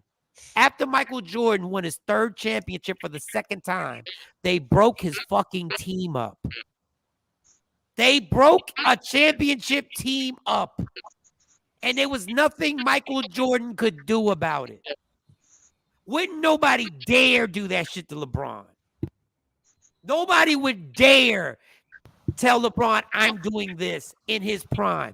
Michael Jordan just won a championship for the 3 straight. And they told Mike, "We trading Scotty and we not re-signing your coach." That's because y'all was still, after all that money, y'all was still listening to them owners. And y'all so jealous that these players, by the time they get in the league, are already filthy rich. And y'all jealous as fuck that Zion Williams, whether I agree or disagree on how he's handling things, Zion Williams don't give a fuck because Zion Williams is already $30 million deep. Yeah. You mad? You mad? That's what mad? y'all are. Y'all big mad. You big Y'all mad. big mad. Y'all big mad because these dudes is like, dog, I'm good. You're gonna do what I tell y'all to do. I don't feel like playing, I'm not playing. Whether I disagree or agree with how they're handling it. I'm not saying it's all good. I'm saying y'all mad because y'all was scared to death to stand up to these owners. That's why y'all mad. Anyway, Amir. All right. Appreciate you. Appreciate you guys too. I wanted to come in, like I said, just real quick and chime in on that. As always, another great show. I don't know. Look, y'all must have been hitting some buttons today because some of the topics, your thing started sounding real like y'all were underwater. I was like, they must be getting on somebody's nerves. So y'all are doing your job when they start trying to shut you down. Yeah, when they start trying to shut you down. Care about Charles barking. Start speaking truth. Maybe those words, maybe it's rapey and so is key words, but yeah, but appreciate you, Amir. I appreciate you guys too. All of y'all have a great day. All right, you too, Amir. All right, Drip. I'll talk to you. Drip. Drip. What's going on? Like somebody said the audio was bad. What's going on? It's maybe because, like he said, some of the topics are trigger words now. I just turned my TV. I'll just listen on TV. And it sounds fine. It got better. Like even I noticed who was that popped on and said that was it Shelly? Yeah. But yeah, I went to YouTube myself to hear, and it was good. Facebook. Yeah, I guess it's up and down. Certain key topics, the words might be triggers. Y'all got to stick to the funny. We gonna that Charles Barkley thing. We gonna send that out. We gonna see who catches on to that. Who's bold enough? I'm gonna post that on. I saw. Once we chop that up, I want to post it. I saw Shiny put up a phone number. Said call in. People can call in now. That's what they doing. Yeah, they What's can. The number? Oh, let's test this out. The number I'm about to do it right now. 972-833. 1919. 972-833-1919. That's you calling, Jay? Yep, I'm calling right now. I want to see if this works. Yeah, but turn your mic. Mute your mic. Yeah, mute. Wait a minute. It's coming through my cell phone. Wait a minute. It should be coming through the other way. Call again. Yeah, we got work. We got troubleshoot. We're troubleshooting live on the air, y'all. This is how it goes down. Michael Sean and the Takeover Legends. If you want to get down, Shelly said, "Good morning, family. It's good now. Thank you." Action. It was bad. I thought it was my internet. Sounds good now. Cool. We readjusted. I think the Charles Barkley thing got us messed up. If you want to call in, y'all, 972-833-1919, 972-833-1919. You can get on. I'm banned from IG till the 20th. I don't know why. They said so. Let me read it. I'm banned. Let me see. We restrict certain activity to protect our community. Based on your use, this action will be unavailable for you until April 20th. Tell us if you think we made a mistake. Yes, you made a mistake, God. Let me screenshot this shit. I don't know. We have to try. I don't know. Line ain't working. Let me it's ringing to my phone. I don't know why it's ringing to my phone instead of the figure it out. We'll figure it out. But Mike, I know why you got shut down. Why people do stuff that act like, I don't know why they did this to me. I don't know what's going on. That's the wrong phone number. That's why. My bad. Did we? Wrong phone number. That's my Google live number. on air. Wrong phone number. Like work we did try with Mike. She said, "Why is it going to my cell phone?" Because that's my Google number. But I don't know. I got to figure that out. Cam knew what to do with the phones. Well, he actually did, but wait, why you? I worked very hard on this on Friday. The wrong number. Hell, you put the wrong number up on purpose. It was still there. Tell the truth, Mike. It worked Friday.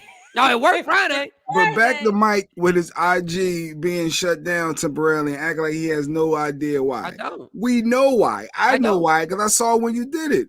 You posted the fight. The fight was happening with Errol Spence. I didn't post the fight. You posted a clip of that fight. I know. I didn't post any clip of the fight. You did. I commented on it. I only posted them announcing Errol Spence as the winner. You can't post anything of the fight. Rob Stapleton posted the whole fight. Rob Stapleton aired the whole fight on IG Live. But you high on their radar for whatever. How am I high on their radar with 46,000 followers? How the fuck am I high on their radar? You asked a lot of followers and you probably been flagged for something in the past. That is not a lot of followers. That is a lot. No, it's not. I mean, in the grand scheme of things, I get No, what in you're the grand saying. scheme of things, it's not.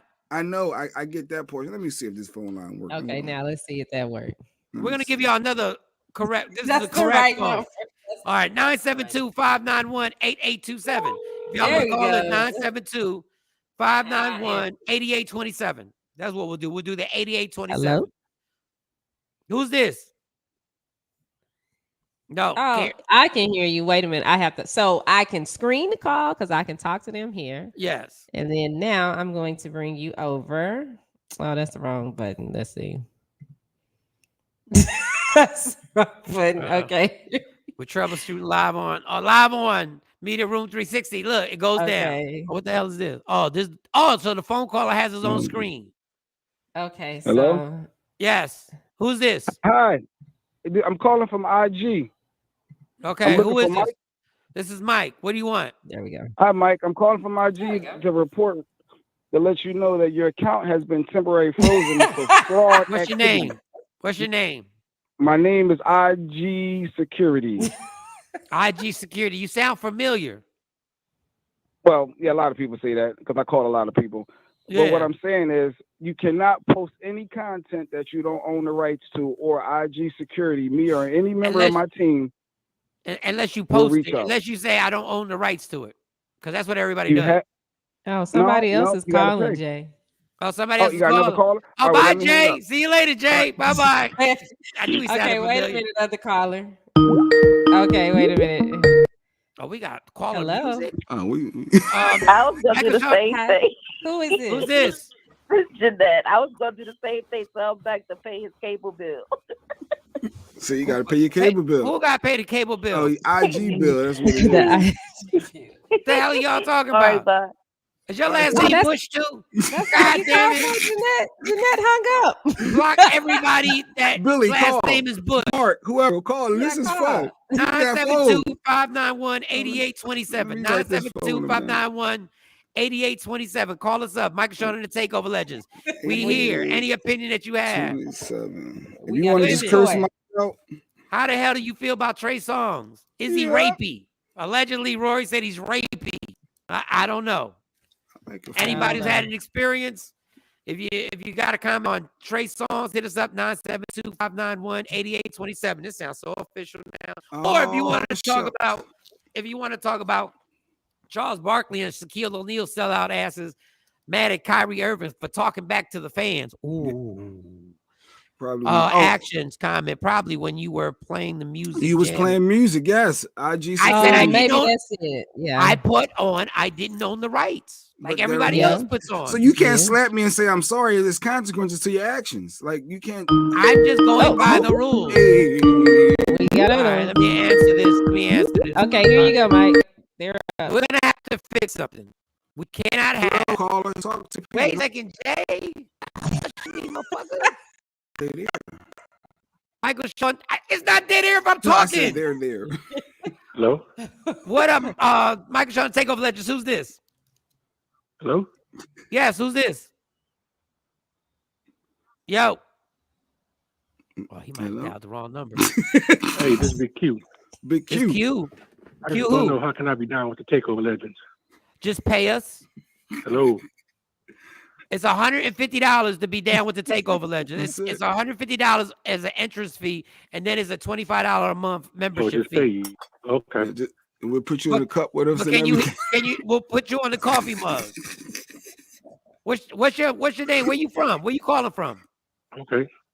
Can I get a Where shirt? you calling from? No, where Who you is calling this? from? Yeah, you'll get a I shirt. know Where who you it calling is. from? You don't recognize? Mm-mm. This Mark. I'm from New Orleans. Oh, that's fun. Oh, it's Mark. Mark. What up, Mark? Boy, I was about to hang up on you.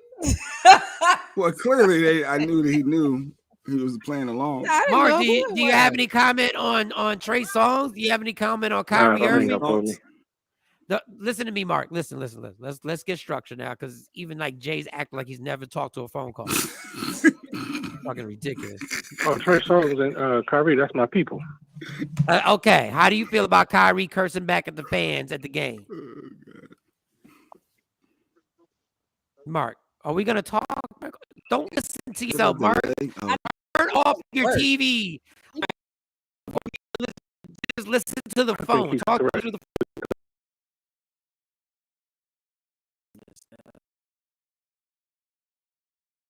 How do you people's? Yeah, you said Barkley, you said rapey, you said all them trigger words. I'm saying alleged. Just what Trigger Rory Trey? said about Trey Songz. I don't know. They won't let us be great. Maybe it's just They messing. won't I let mean, us be great.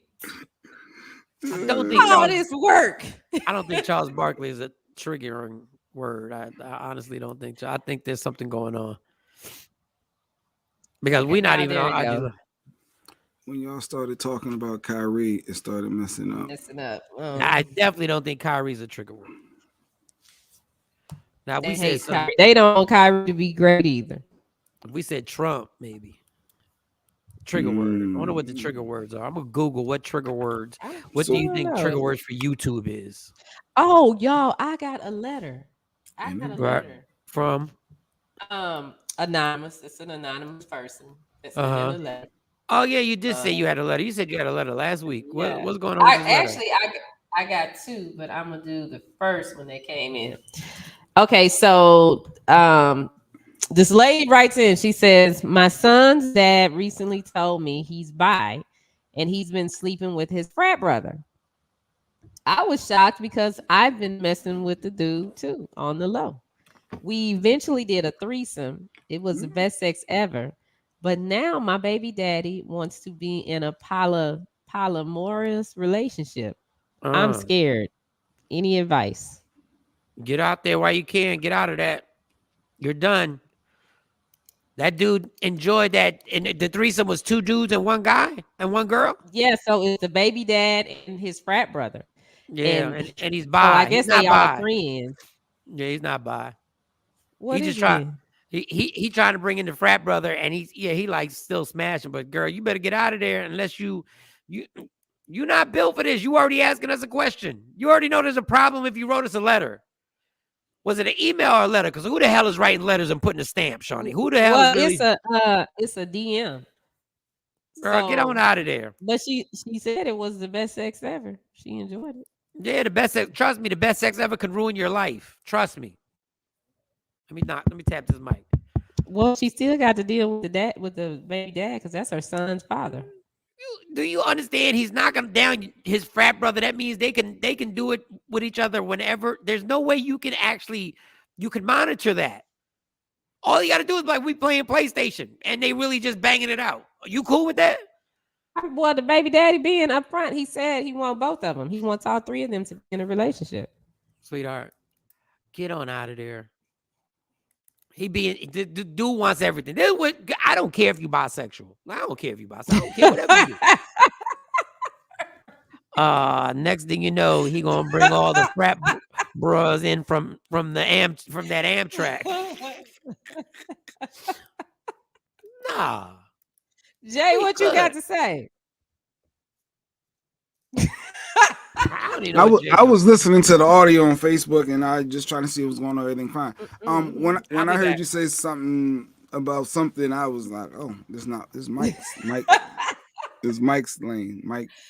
What should she do? She wants to know. Should she do the relationship with her baby daddy and the frat brother?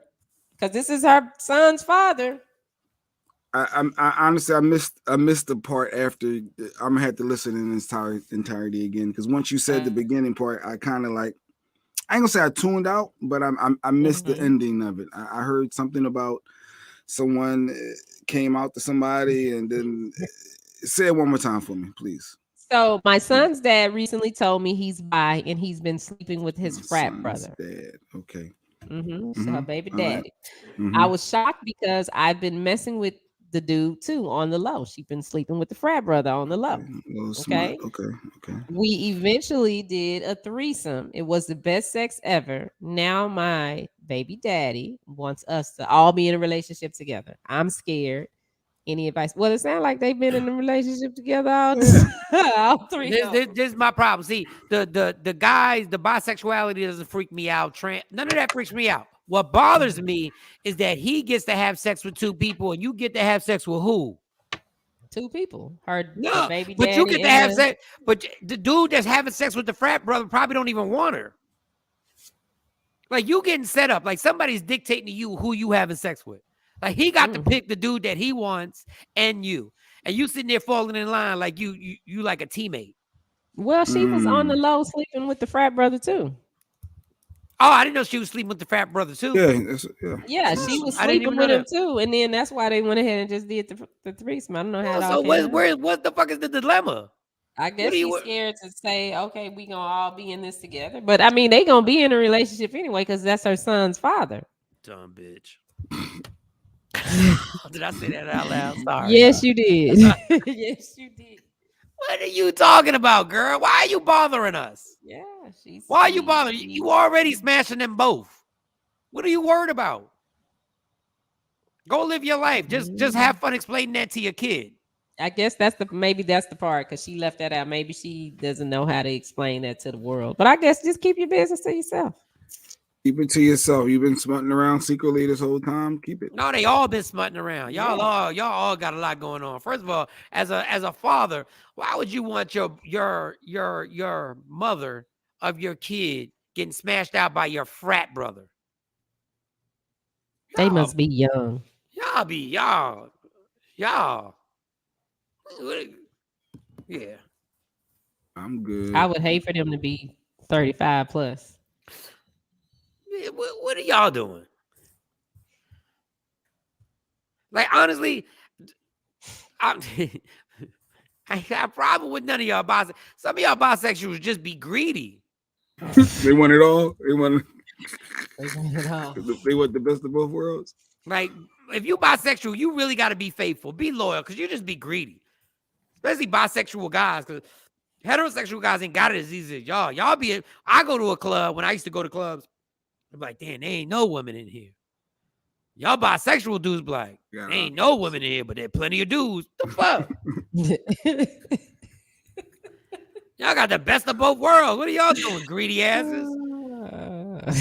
Speaking of baby daddies, Jay sent something that I really didn't understand what was going on. So what's the deal with Kels from what's the I don't even know why we even talking about the kid. What's their name? The unfamous one. You're talking about the teen mom. Is that who that is? Kel Lowry. Wait, what are we talking about? No, that was Mo. Mo sent that. Mo sent that non-important story. Where is Mo? Mo just left. You sent the one Keenan and Kels. So the baby mom posted the video of all these pictures talking about she got stories to tell. I didn't say that. I don't even know what you're talking about. But yeah, you can put it up though. What is it? Oh no, I'm sure we I got don't have the information. Ain't no info. No, we gotta have the information because the video don't make sense. The baby mom is just saying she got something to tell, and she's posting all these pictures of her and Kels and the baby and their family. The question is a joke at best. I'm sorry, I was behind. I was busy doing this other stuff. Oh no, I don't know the story. But what I do, everybody stop. We all over the place right now. Everybody stop. Jay over there got Tourette's. He just says shit out of nowhere, like out of nowhere. He just says shit. I like peach cobbers, but I don't like peaches. Like, out of nowhere. The hell we talking about? You caught up on the comments, Jay? I'm caught up. He bringing up comments like from like because I got distracted with the audio that wasn't you get working. distracted every show. So like, every show like, you distracted. I'm distracted. Like, what is this? What's going on over on YouTube, Facebook? We gotta have you at a device limitation. I just know that it was a RIP situation. I found out over the weekend yesterday that a famous DJ passed away. There we go, being all over the place. No segues. No, we just gotta get right and get it out. You gotta talk about it. You got to talk about it. Yeah, you don't do it like that. That is whack. Especially legendary iconic DJ K Slay. Yes. Passed away. Complications of COVID-19. Which is sad. Very sad.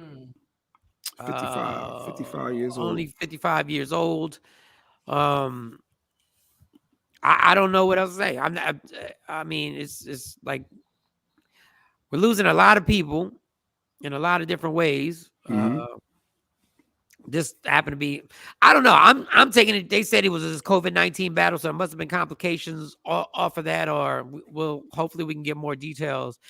But shout out to his family. Prayers to his family. Kay Slay was just to tell you, when I met him, Kay Slay is probably one of the most intimidating people I've ever met in my life.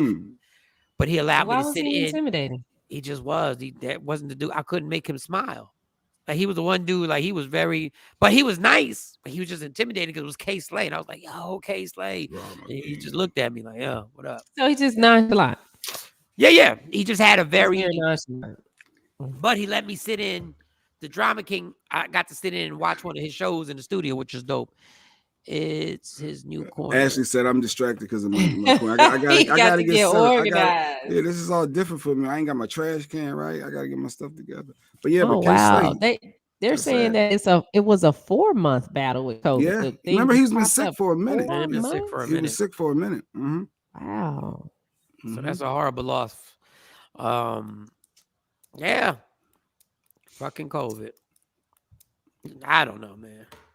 But I got to sit in and watch him do a show on Hot 97, which was kind of dope because that was a legendary show that he did on Hot 97. And the Drama King is in the building. The Drama King is in. That was a drop that he had that everybody that would ring off in New York City. You'd hear cars driving by. And some of the legendary freestyles we'll put on there. Shout to Papoose, who him and Kay Slay are super close. And he co-signed Papoose for years. So it's another loss in hip hop. You know, we're getting older because we're losing people in hip hop. Like I think honestly, as somebody who grew up in hip hop and was like in the Bronx when it started, in a way, I don't think we even thought it was going to last because we never even thought about, well, what when I'm talking about rappers dying, not being shot, not being murdered. Yeah, just getting older. Oh, just dying of old age. Yeah, but not old age of complicated health reasons. We never even thought that we would lose artists for health reasons. We were so naive. We were like, because I was a kid. I was like 11 or 12. You thought we had it together. You thought Prince Mark. You thought some of the Fat Boys were a little too big. You thought we didn't. Yeah, but you didn't think they was about to die. I never die. Thought that. I just thought they was going. As kids, we just thought you was overweight. So you you lived being overweight. Nobody thought about high cholesterol. You know what was funny to me? What like put it in real perspective. When I was at the Kings of the West, the Ice Cube and Snoop Dogg, and they were like, the MC that was hyping that was like, everybody in your 20s make some noise. Everybody in your 30s make some noise. If you in your 40s, make some noise. If you in your 50s, make some noise. If you in your 60s, make some noise. Wow. If you in your 70s, make some noise. I'm gonna fuck somebody up. We're not gonna say 60s. Shut your ass up. Listen, they went all the way up to 70, and I was like, dang, you know what?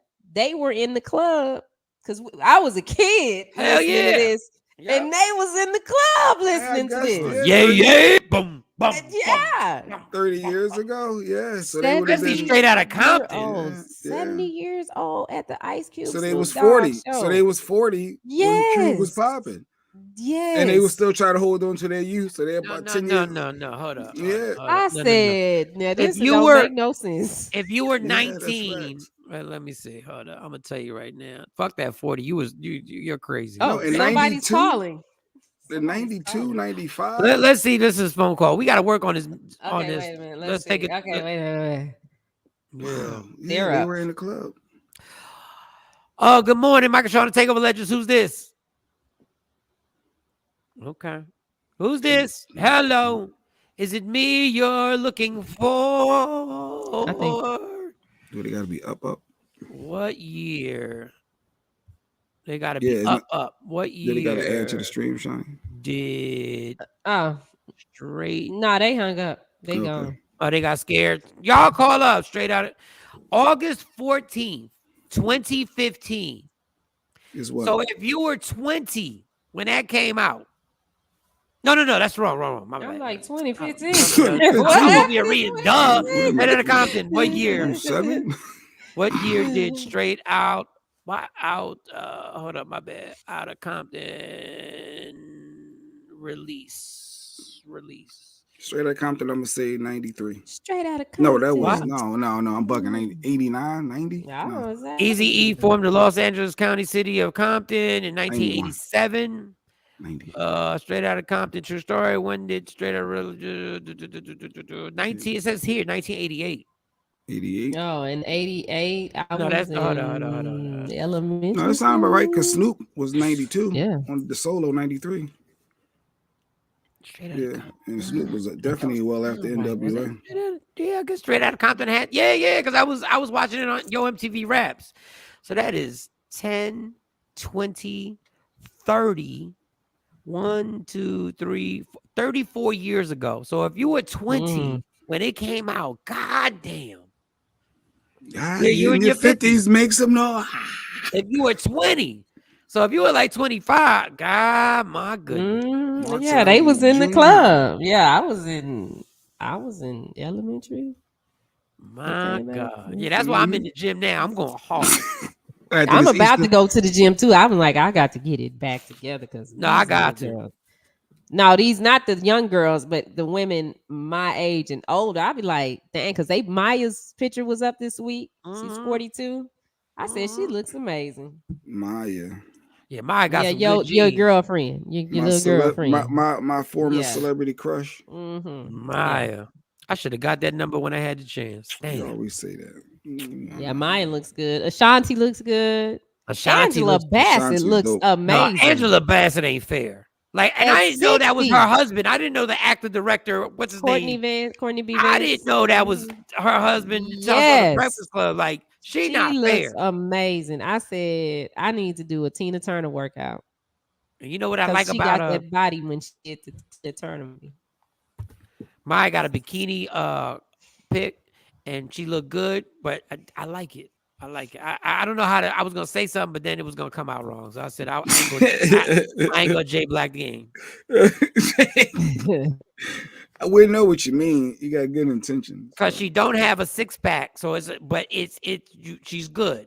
She's good. Yeah, she don't have to have a 6-pack. She's 42. No, she looks she's amazing. Good. She's excellent. Oh, this is giving me inspiration. I got to get to the gym. I got to go to the gym today too. I got to get to the gym. This is ridiculous. All right, let me stop looking at pictures. I'm Jay Black right now. Oh, because y'all, let me tell you the funny thing that how we spoiled y'all. Y'all don't even like us going to commercials because y'all be dropping off and not coming back, and we go to goddamn commercial. Mike going off. We got to take a break. You do know that, right? Like you do know that. Getting on a show and doing 3 straight hours without a break. Howard Stern don't even do that shit. Everybody can't do that. Like Howard Stern takes a fucking break. Ashley said, I remember being super young when my big cousin was playing You Don't Have to Front on Me, Bitch, the intermission on Eazy-E. Oh, damn, the Eazy-E tape. How old were you, girl? The tape. Said, I found super some young. cassettes. I got some cassettes that I found the other day. Man, I got all types of cassettes. Like, I don't even got nothing to play them in. I know I don't have nothing to play that. I don't have nothing to play my CDs on. I'm sure you go to Amazon. They got. I didn't know in my Infinity truck they got a CD player. Yes. And you just got. I didn't even know. I popped. Said, "Oh, they got what? Why would y'all have a CD?" But it's good because I got some CDs. But it's only one. There's only one CD. This ain't even like a. Hey, you know, you was killing it when you had the one in the trunk where you had like 12 CDs. You could put like 8 the or 12. CD changer. The CD changer. That's when you was killing it. Multiple options. Your music. Yeah, my Mustang had that. My Mustang and my Beamer had that. Good morning, Sequisa. We think about it. We thought we was killing it because we had 12 different CDs. And now we got a cell phone with like 2,000 songs in it that we can play whatever we want in your damn car. You just gotta say the name. What's the title you want? It's absolutely ridiculous, man. It's absolutely ridiculous. And a beck and call. It don't make no damn. My kids be looking at me like I'm crazy. I say stuff sometimes, and I can't even think of the. Like the funniest thing is watching my kids in Texas when they came out to Texas and there was a payphone outside, and my kids look at it like they saw an alien. I said, "What is that?" It was like, why is that just sitting there? Like, what is that's a payphone? That was our cell phone. He was like, why is there a phone outside, like for no reason? I said, that was our cell. Like Shawnee said, that was our cell phone. And don't get to a payphone and call somebody and then tell them the number of the payphone, because the payphone had a phone number. They call you back, and now you chilling. Yeah, and then remember, it used to be a dime, and then it went to 25 cents, and then they went to 50 cents. I almost lost my mind. Like 50 cents, what happened to a dime? Don't forget when you call, telling her age. When you call long distance, I call people from New York. I'd be in New York. I call people in Philly. I'd have to get like $2 worth of quarters. Like I had to get change for $2 and and they had phone booths. So you could sit in the phone booth and chill and close it like you was in your own room. It's a whole movie on that. The man couldn't leave the phone booth. It was called Phone Booth. With I can't remember that. It was the filmed in actor's New York. name. It was filmed in New York. Yep. For those that don't know what a payphone used to look like, look at this payphone shit right there. Yeah. Do you know pre-COVID how disgusting? You know how many times I used a payphone and never wiped it? And you be holding it like you just this. grab around. No, we used to wipe it though. Used to wipe it. I remember used to try to wipe the airport off and then put your mouth still on it. Like what? You know how many payphones I use? I never wiped shit. I tongue kiss that motherfucking payphone. My lips be all on there talking like yo. You used to bang on the chains and get money back out. Like bang on it real hard and quarters. So I had a contraption. I had a contraption. You would do that, Jay. No. I had a contraption. I mean. I never paid for after a certain time. I got a device that you just put to the phone and it made the noise. I didn't know that the reason it was noise activated. You know that noise that goes when you put the quarter in or the diamond? That activated the phone. And there was a device that made the same exact noise that you put to the phone. Yes. And I never paid for phone calls. Yes. Look, see, Mike know all the scams around it, and that's probably why I went out of business, because people like Mike. Hell yeah. Utilizing it. Don Page said, back in the day, my cousin worked for Tommy Boy Records and used to send me tapes all the time. So sorry I lost them all. I still got tapes at my mom's house. I still got CDs. White Chocolate said, we went to Niagara Falls a few years ago and they had a payphone in the red box. What? I told the kids that it was a time machine. That was the funniest shit. Don't be laughing. They got people claiming they got portals now that can take them into the future and into the past. A time machine. Oh, wow. A time machine. I don't think I want to do that. They got a portal. People saying these portals. Yup. I have one in my home. You got a payphone? Wait, maybe you should talk about CD player. Wait, I don't know. Oh, you got a CD player. Jacqueline, what you got in your home? Yeah, I might be late. Such as a New York pop. What is that? She says such a New York poppy. No, them payphones was, but my life, they were payphones outside of Caroline's Comedy Club. I was always performing. That's where I would make my phone calls. I would perform and pop right out in that corner. It was like a row of 5 of them. I think I called Stacy Collect a lot from there.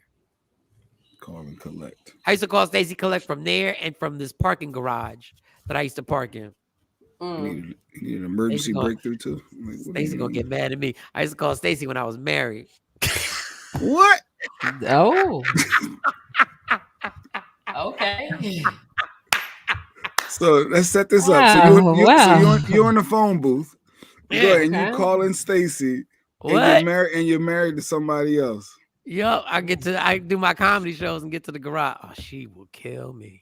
Jacqueline said yes, she got a payphone in her house. Yeah, she got a payphone. And I would call collect and I'm like, yo, what up? She's like, how the show? I was like, it was good.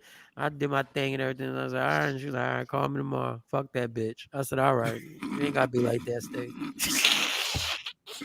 When you ready for a real woman.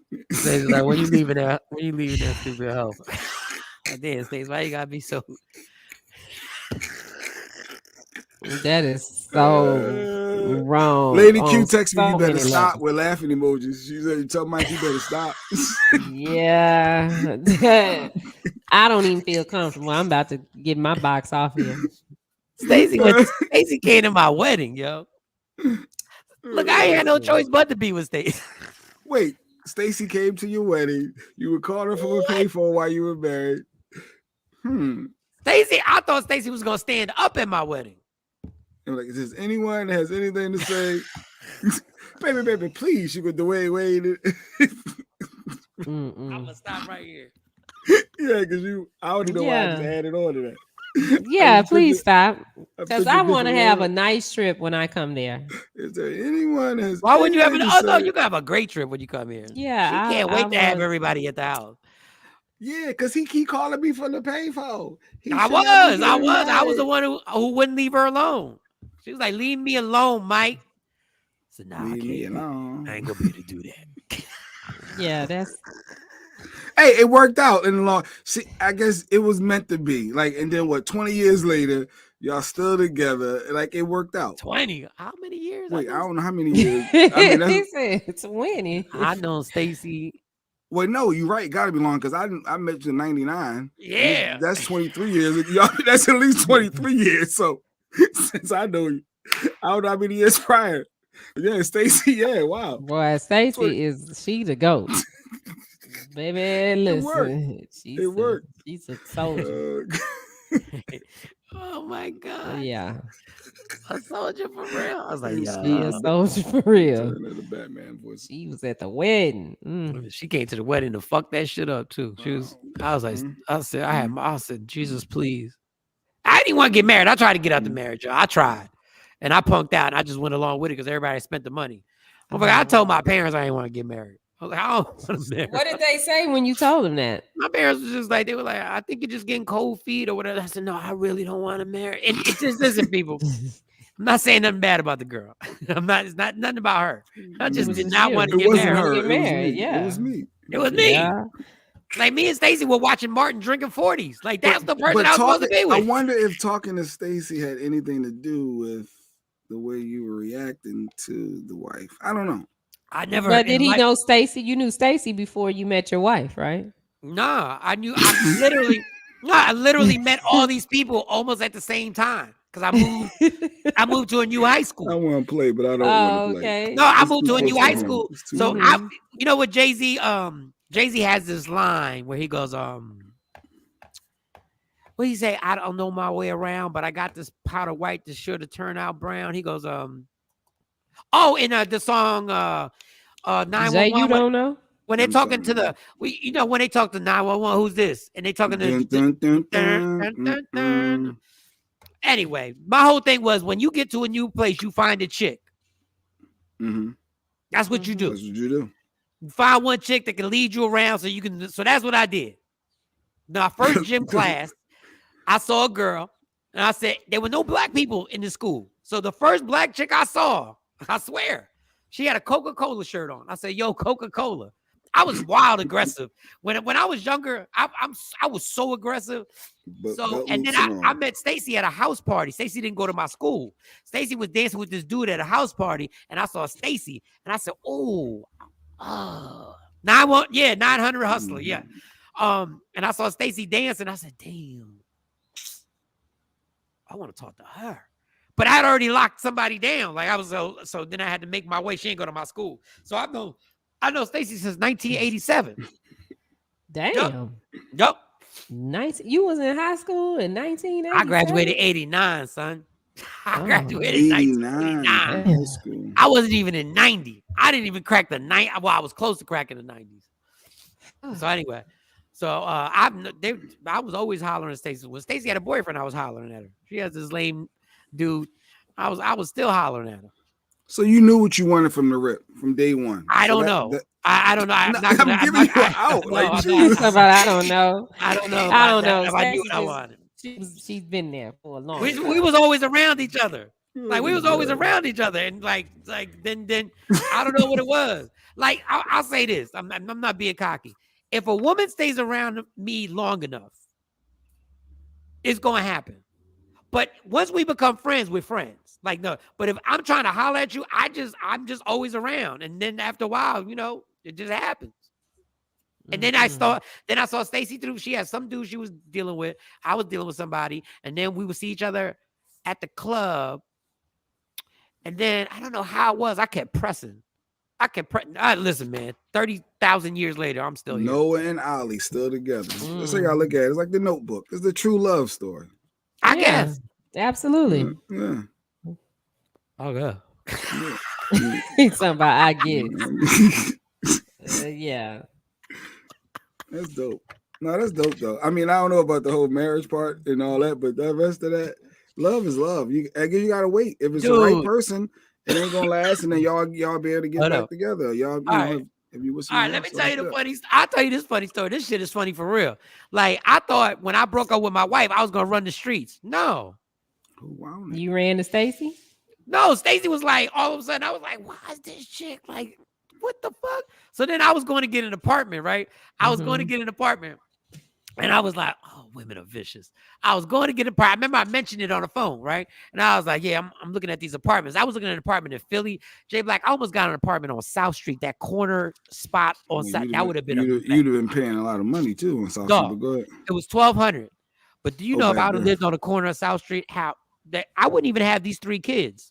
I swear, if I'd have lived on the corner of South Street, I don't know what would have happened.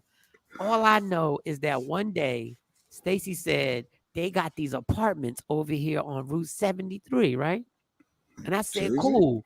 She said, yeah, let me find out how much the rent is. And I was like, cool, go find out. And she was like, cool. And she found out and the rent was reasonable. I said, oh, that's reasonable. I said, they probably got to be tore up inside, right? They probably whack. She said, well, let me check it out. Let me go check it out, right? I said, well, go check it out. Go. You know, me being lazy, always having people do some shit for me. Like I say, dudes, I always got a woman that'll do some stuff for them. Right. You're absolutely right. You're absolutely right. She was like, you should come look at it. So I went. It was on the 2nd floor. It was nice. Oh. I was like, cool. And how much again? I said the price is good. It's right by the bridge. It's It's not too far from the Coney Bridge, which was close. Yeah, it was back and forth. I don't know at what point it went from I like this to we like this. I don't know when this word "we" kicked in. I have no clue. Talk. All I know is the day I moved in, there were 2 moving trucks. One with my shit and one with her shit. And I legit never remember asking her to move in. I don't know how to sign the lease. Wait, never. How did you get to this point? All I know is before I knew it, her mom and dad were moving stuff in. And my mom and dad were moving stuff in. And they were like, congratulations. We, man, sure. We. I said, why? I dog. And she gets so mad when I tell her, I said, Stacey, I never asked you to move in. I never asked you to move. So why are you here, Michael? So why did we move in together, Michael? Yeah. So I mean, how did it? Somebody said something, Mike. Did your body just? She didn't. Okay, here you. Was her name on the lease too? No. Oh, was just your name? Yes. Got him. Mark says they. I don't know. Got him. Yeah, well, in that case, I don't know. And this is why I tell y'all. Listen, I understand why people complain about my drinking. But if it wasn't for my drinking, a lot of shit wouldn't take place the way. All I know is next thing I know, Stacy was in the kitchen making dinner. I swear, I was like, all right, cool. It smell good. I'm here. That is a big first step. Shiny, when's the first time you on your first time you lived with somebody? How did you remember that? Oh, the first time I lived with somebody was when I got married. Oh. But they ain't live by themselves. Yeah, we ain't live by. We moved in his mom and daddy house in his room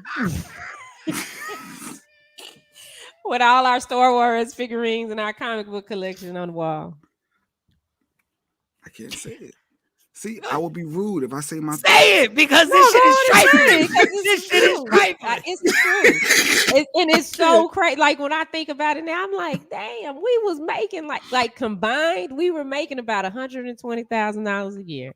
We only had to pay the cable bill in this house, and when both of our cars were paid off, my truck was paid off, his car was paid off.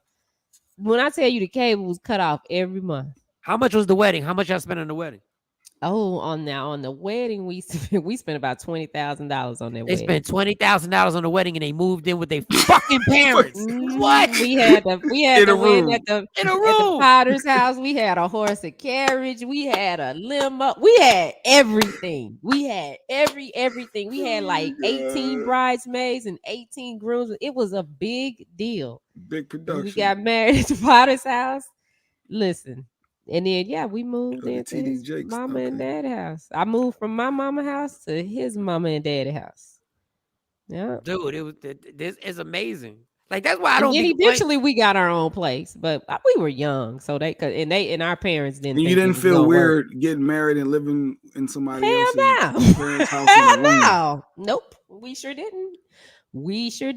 Eventually, we got our own spot. What year was this? It had to be in the early 90s. It was it wasn't the early 90s. We graduated in 94, so like 96, 90, somewhere around there, 96, 97. Bad boy total. Yeah, and then the second time I lived with somebody, it was when I married the girl's dad. Y'all want to hear? Yeah, I don't live with people. Like I said last week, I don't let a dude buy me no car. Can't no dude buy me no. You lived with him in his parents' house, so you did. No, not Carl. I've been married twice. So the first time I got married to a guy that I grew up with. Oh, that's right. You have been married twice. Yeah, and our parents didn't think it was gonna work. I want to floozy. You floozy. She for them streets. Nope. But I'm gonna tell the story. I gotta whisper this. I'm not even supposed to be telling this story. All right, so just told how you was talking to Stacy. So when I broke up, so when the relationship was broke up, I'm going to clubs and everything like that. And Stacy's meet me at clubs the whole nine. But she going to every comedy show. Stacy's like Jay Black. Stacy's like Jay Black and Shawnee. They know all my jokes. She knows you should have done this joke. You should have done that joke. This is the segue right You ain't do this joke. Yeah, why didn't you do that joke? And we like I said, we drinking 40 ounces, watching Martin. We doing all types of like Stacy was riding with me. Like we was riding. So, but you know, this is the point where you got to be separated for a certain amount of time before the divorce is clear. The cooling off period. Yeah, but there has to be a separation period. You know what I'm saying? Like legally, you make sure there's no rekindling. You may want to, okay, makes sense. so the back and forth is going like it's funny how somebody don't want you, but then they claim like she was trying to call or whatever. So we were driving to a comedy show, and my pager went off. And I went to the phone booth, and it was my ex-wife. I really shouldn't tell the story, right? And I said, and she was trying to rekindle stuff, and I was on the phone. I was like, "Yo, what is good?" Like, and I said I was somewhere. And when I hung up the phone, she redialed it. She did the *69, right? And I was like, "What the fuck?" I don't even know why I answered the goddamn phone. I answered the phone. She was like, "You're not in fucking Philly. You're in fucking Jersey. You're probably with so and so and do." And I was like, "Girl, stop tripping. You tripping." And Stacy yelled out, "You know we're gonna be late, right?" You know we're about to be late. Did she hear that? You flinched. And she said, "That's terrible." My wife said, "Fuck you, Mike," and hung up the phone. And that was the finale. Like, that was the grand finale. So I got in the car. I wasn't even mad, but I looked at her like, "Really? We gonna do that? We gonna be like, you know, we gonna be late, right?" She just looking dead straight. Like, she's like, "Yup, we gonna be late. We get to this comedy show." And that was the day. That was it. That was like, y'all women are vicious. When a woman decides that she wants something and this is going to be hers. Mm-hmm. We went to the comedy show. Because they plot. She knew what she was doing when she yelled it out. She knew. I'm chasing this chick off. Perfect timing. No, it was. But so he funny. knew what he was doing when he stopped to call her. Why he was with her? I knew, and I almost had to giggle on the phone when she said, "You know we're gonna be late, right?" I said, "This bitch just said it." He knew what he was doing when he stopped. He shouldn't have stopped and called. I shouldn't have. He should not have called. Not the pager. I shouldn't have. But you don't I absolutely shouldn't have. I was like, "What you gonna do?" I just think about how hood radish that was. That was a bit hood radish, Stace. But God bless, girl. But my question is, what beeper did you have? Because there was different versions. I had I didn't have the.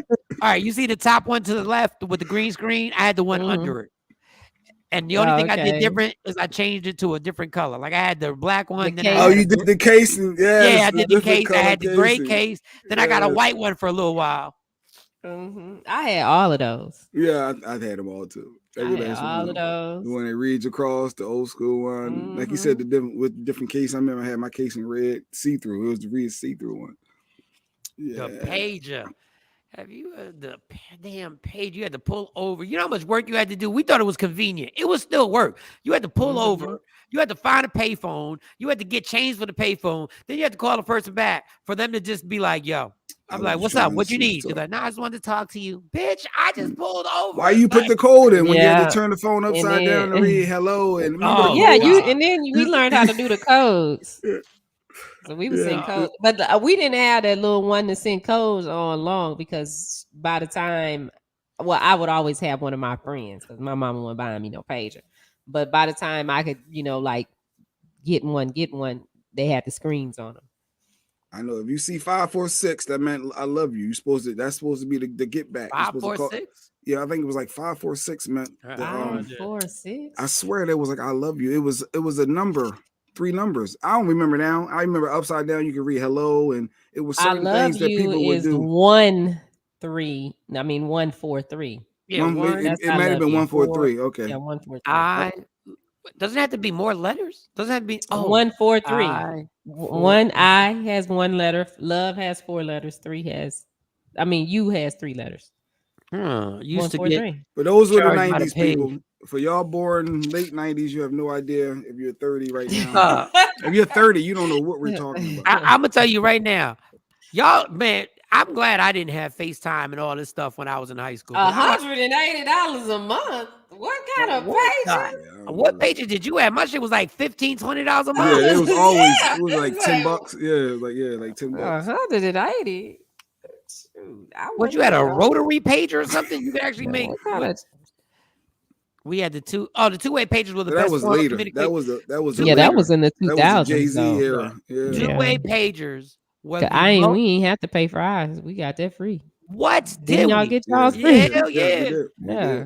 I don't know what a bill looked like on that. The Beam Me. That was the most fun device ever. That was the most fun device. That was fun. That literally was so much fun to be in the club, and finally you didn't have to look for the person that you came with. Like, you could just really be like, yo, meet me at the door. And you could literally, if you wanted, that Beam thing is amazing. I used to love beaming. I would take people's numbers. I didn't even want their number. I just wanted the beam. Just wanted the beam. Then that's when the ringtones came out for two-way pagers. People forget the ringtone started with two-way pagers. Yeah.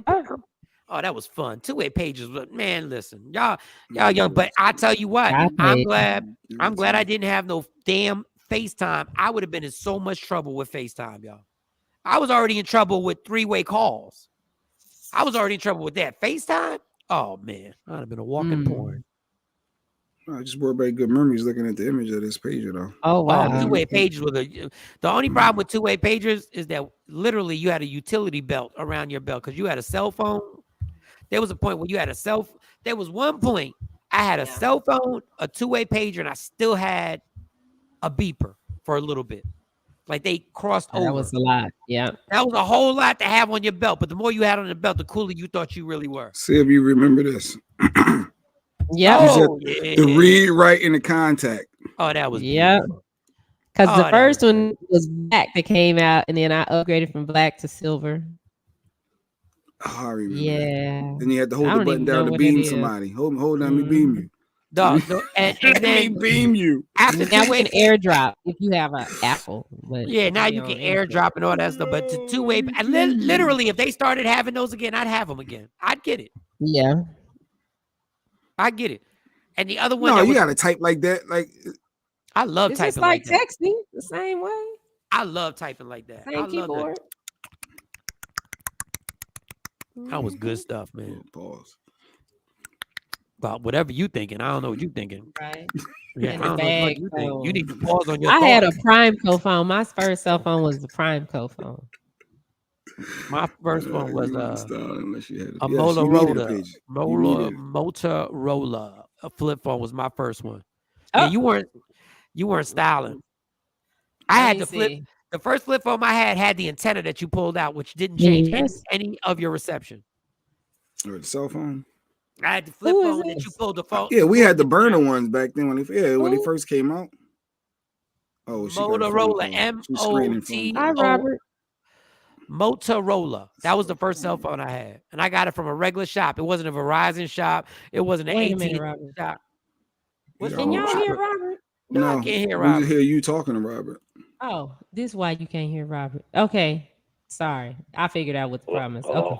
Takeover can y'all Legends. Who's this? Yeah. Who is it? Okay. God damn. Who is it? Is Michael Sean there? I'm here. He can't hear me, This yo. is Robert. Robert, what's up? What you want to say? This is Robert. Oh, you got to turn your radio down, or Turn your radio down and your TV down. Robert. So predictable. Yeah, stop listening to. You guys have a very great show there, Mike Sean. He's Thank on you. The racist redneck route. What you want to say? Hear me? Yeah, but turn whatever you have on in the back, turn it down. Just talk on your phone. Don't listen to anything. I love Turn the everything show. down. I love the show, Michael Sean, Jay Black. Can you hear me? Yeah, I can hear you. Yeah. Can you hear me? He gonna listen. He gonna listen for himself again. Yeah, look at that. Yes, sir. There's a delay. Oh my God! Can you please just I'm in my turn? truck right now. Whatever you got, turn your phone. Turn your phone down. Hello? Yeah, turn your radio down. Turn your radio down. Please turn your radio down. You don't know. Please. Shawnee, I'm not playing on the phone. All right, so hang up. Bye. Bye. We gotta accept the rules. Just bye. Let's put them down. Put them down, Sean. Put him down. Okay, wait. I got to get back over. I bring Cut them him down. off. Cut him off. Just take him off. All right. So can you explain the phone number in the process, Mike, for those All who right, may just, want to call? put the phone number up. And It's we're at the gonna- bottom. It's rolling across. Oh, it's rolling Okay. across 972-591-8827. 972-591-8827. All you got to do is call. But when you call, turn everything down. Mute everything in the back. Mute And just everything. talk through the phone. Just talk on the phone. Like you're normal. talking to somebody. Don't talk on the phone and then put your ear so you can hear. No, you're going to hear me It's talk. a delay. It's a delay. So you'll be hearing yourself. It's going to be a delay. It's going to throw things off. So just don't listen to your device. Turn just it listen off. through your phone. Mute And everything. works perfectly. You don't have to hear yourself. He said, "I'm not playing on the phone, Sonny." Well, I'm sorry, Robert, but it seemed like you. It sounded like the played on redneck racist comments was about to come. He going about to play. I don't know what's going on next. But What'd you say? But Joe? he- is that bad? He did say. I mean, we don't know who Robert is. And Oh, no. I he just might have thought- been black. And you talk about the red. No, he was right? black. You heard the twang and you heard that in his voice. I mean, but he could be from down south. No, I'm talking about. Uh oh. Listen. What? Let me see. I'm Hello? gonna say this again. Look, hello? Okay. Sonny, Okay, you there? hello? Huh? Thank you, Don. Okay, wait a minute, Robert. Wait. Ridiculous. Okay, wait a minute, Robert. I'm gonna add Oh, you. you gonna in. put him back on? Okay, there's Robert. Yeah. Jay Black said put him down like he's an animal. So Mike Sean, I turned everything down. Thank He turned you. everything. Okay, Robert. he can hear you, Robert. Can you hear me, Robert? Michael Sean, Yes. hello. Yes. Hello. God damn it. I can't hear Mike Sean. Yeah, Oh, they you can't hear me. Michael. But Can you you hear me? Can you hear? Yes. Well, who cares if you can hear Jay? That don't even I hear was asking if he can hear me. Can you He hear only Jay? No, I can't hear Jay Black. Oh, okay. So they and can.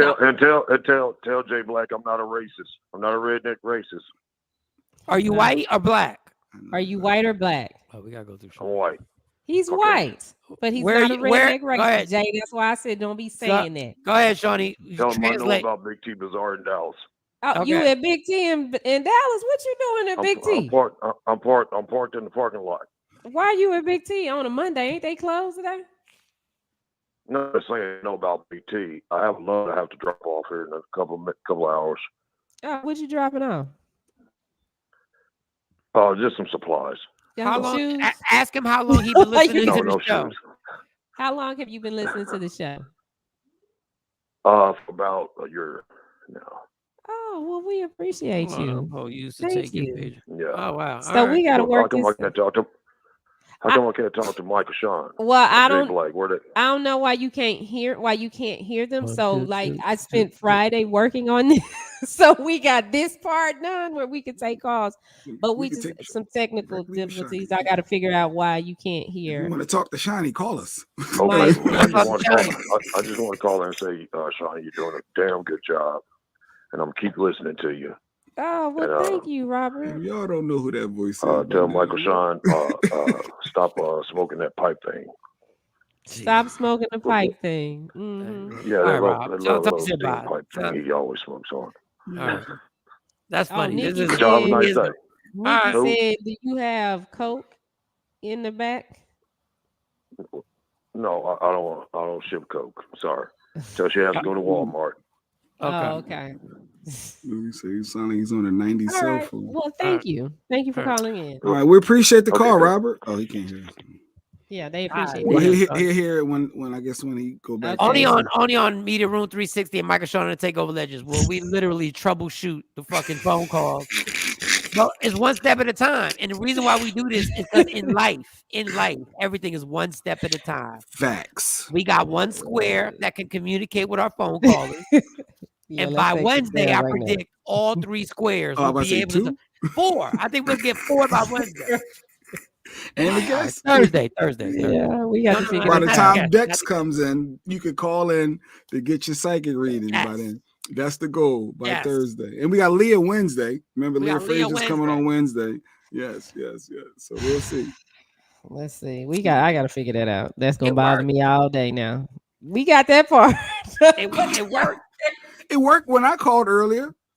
I think you can only talk to one person. But we can hear you on the show too. No, I muted my microphone. We can hear the caller on the show. The caller can't hear all of us. It's last troubleshoot. I'm gonna mute my phone. It's not gonna change anything. I bet y'all heard me. We did hear you. We heard him too. Okay, Jay Black. Mike Sean. Yo, who? Mike Sean. Takeover Legends. Who's this? It's Jay Black. Can you hear me, Mike Sean? Can you hear me? Yes. Oh, you know what? You're right. Yeah, that's why, because we can hear you through the show. I'm only hearing you through my headphones. You're right. Right. So take your headphones off. Yeah, take the headphones off. You can only hear me on the phone. Only hear you on the phone. Yep. Okay. All right. Okay. Well, DJ Chubbs, I need you to come back. We got to figure out how everybody can hear. All right. For those who think doing radio is difficult, no. We just showed you. We just showed you. So hood. Don said this is why he loves the show so much. We so hood. We so real, Don. I wouldn't say hood. I wouldn't say hood. That's not hood, Don. I would say have real, no radio etiquette. transparent. Have technical difficulties, you know. We're the only show today. We're the only morning show that, like I said, we start late and we end early most of the time. Thanks, guys, for the great, awesome show. Thank you. Thank you, Jacqueline. Thank you, Jacqueline. Look at the time. We didn't even do the best we could. We just did what we felt like doing. We didn't even do our best for today. It's the morning show. Tomorrow is a new day. Tomorrow's a new day. New day. This is what I want to do, y'all. Tomorrow, no later than 10 after that we start the show. Okay. No later than 10. Now, So the fact that I'm telling y'all, 7, we're 10, still 8. starting late. We're still starting late. This is how bad this show is. This is how bad we are. It won't be 30 minutes late. We just can't start real late. Okay. We're going to get better. We got to get some money. What type of leader says that shit? Yo, we're going to start late, but we can't start real late. You can't be real late. 10 after. Yeah. No later than 10 after 6 or 7 on the East Coast. All right. No later than 10 after. By next week, we're going to start on time. But let's start slow. Let's take it one step at a time. We'll start at 10. Okay. Because what's the point of starting on time if the phone callers can't talk to all the squares? So let's just balance it out. Kathy said, go ahead. Y'all do need to fix what's the PH? The phone thing. Oh, the phone thing, because people want to curse Mike out nicely, so we need to talk to them. And I want y'all to get on here. I want y'all to. Oh, Lord. That would be nice. We used to start at 6 a.m. on her coast. We did. We used to. Yeah, we did. Now the people be here, then we don't. But we gotta We're gonna get better. So by Monday, we're gonna At least start. we're still here. At least we still showing up. Yeah, we're still showing up. We're still here. We're still here. Yeah. But you know what I'm saying? Like people, at least I'm here. You know, when somebody goes to a job, then they be like, yo, you 30 minutes late. Yeah, but at least I'm here. That person winds up getting fired eventually. And be like, damn, I was still showing up. So by Monday, we're gonna start on time. We're gonna start tomorrow, trying to start by 10 after. 10 after. Okay. That would be hilarious when we put promos up. Somebody calling. Somebody calling. Who calling? Let's see. I don't know. Go ahead, you talk to them because they can't hear. Michael Sean in the Takeover Legends. Who is this? Hey, Shotty, have y'all fixed y'all problem yet? No. Goddamn, hang up on his ass. Why? No, he can't hear you. He was just checking to see if he was fixed. Not that fast. Yo, the phone's fixed. They can't hear you. You can't. They can't hear you. Appreciate the call, Rob. Yeah, but thanks, Rob. We got to wrap up the show, Rob. All right, you got to go, Rob. All right, y'all. This has been great. What the hell happened to Mo? Like Mo just disappeared. Like this is another show that people will disappear. I think she has it's not to spring leave. break. Yeah, oh, it's not spring break. So she has or maybe it is spring break. I think it is spring break for her. She said he had school. Oh, he had to go back today. Yeah, I think she said everybody else got out, but yeah. You go to I don't know. You go to a school that don't celebrate spring break. I don't know. No, maybe they just have to go back on Monday. Because I think that makes sense though. They ought to do that. I'm gonna propose that to the school board. Why don't we move spring break down to Easter break? Oh yeah, I always said that. Because we get it in the middle of March. Yeah. I mean, like the second or third week, usually the second week of March here. Yeah. But when you go somewhere else, like if we go to the Bahamas in that time, sometimes it's cool down there. It's not hot. Exactly. You know, it's like, well, move us down so we can go somewhere tropical and it's hot. I'm me being selfish, you know. Let me write this down. I got to tell y'all the conversation tomorrow I had with Monty. Mm-hmm. Y'all gonna be very proud of me. So, yep, y'all will. Not that y'all ain't always proud of me every morning. I know y'all proud of me. But it's of course, yes. Like, why not? Absolutely. He ain't slurred one word. Listen, all right. That's right. Yeah, that's a standing ovation. Yeah, absolutely. Yep. Even though the show would be more fun, but let me go. I am not who you want me to be, and understand there's only one thing in life that's guaranteed: we will not start on time. You fight for everything in life. Parking spots, fight for your happiness, and never let anybody take that from you. We will be back tomorrow morning. I still didn't get into my IG ban, but I'm still banned till April 20th. And 3-day timeout. Yeah, 3-day timeout. So we will talk to y'all tomorrow, 6 a.m. Dallas Central Time, 7 a.m. on the East Coast, and on the West Coast is sometimes super early. So if y'all check us out, Twitch, LinkedIn, Facebook, YouTube, everything is Media Room 360. All you got to do on any platform, just put in Media Room 360 and you'll find us. Michael Sean and the Takeover Legends. Yeah. Michael Sean and the Takeover Legends, where the truth hurts.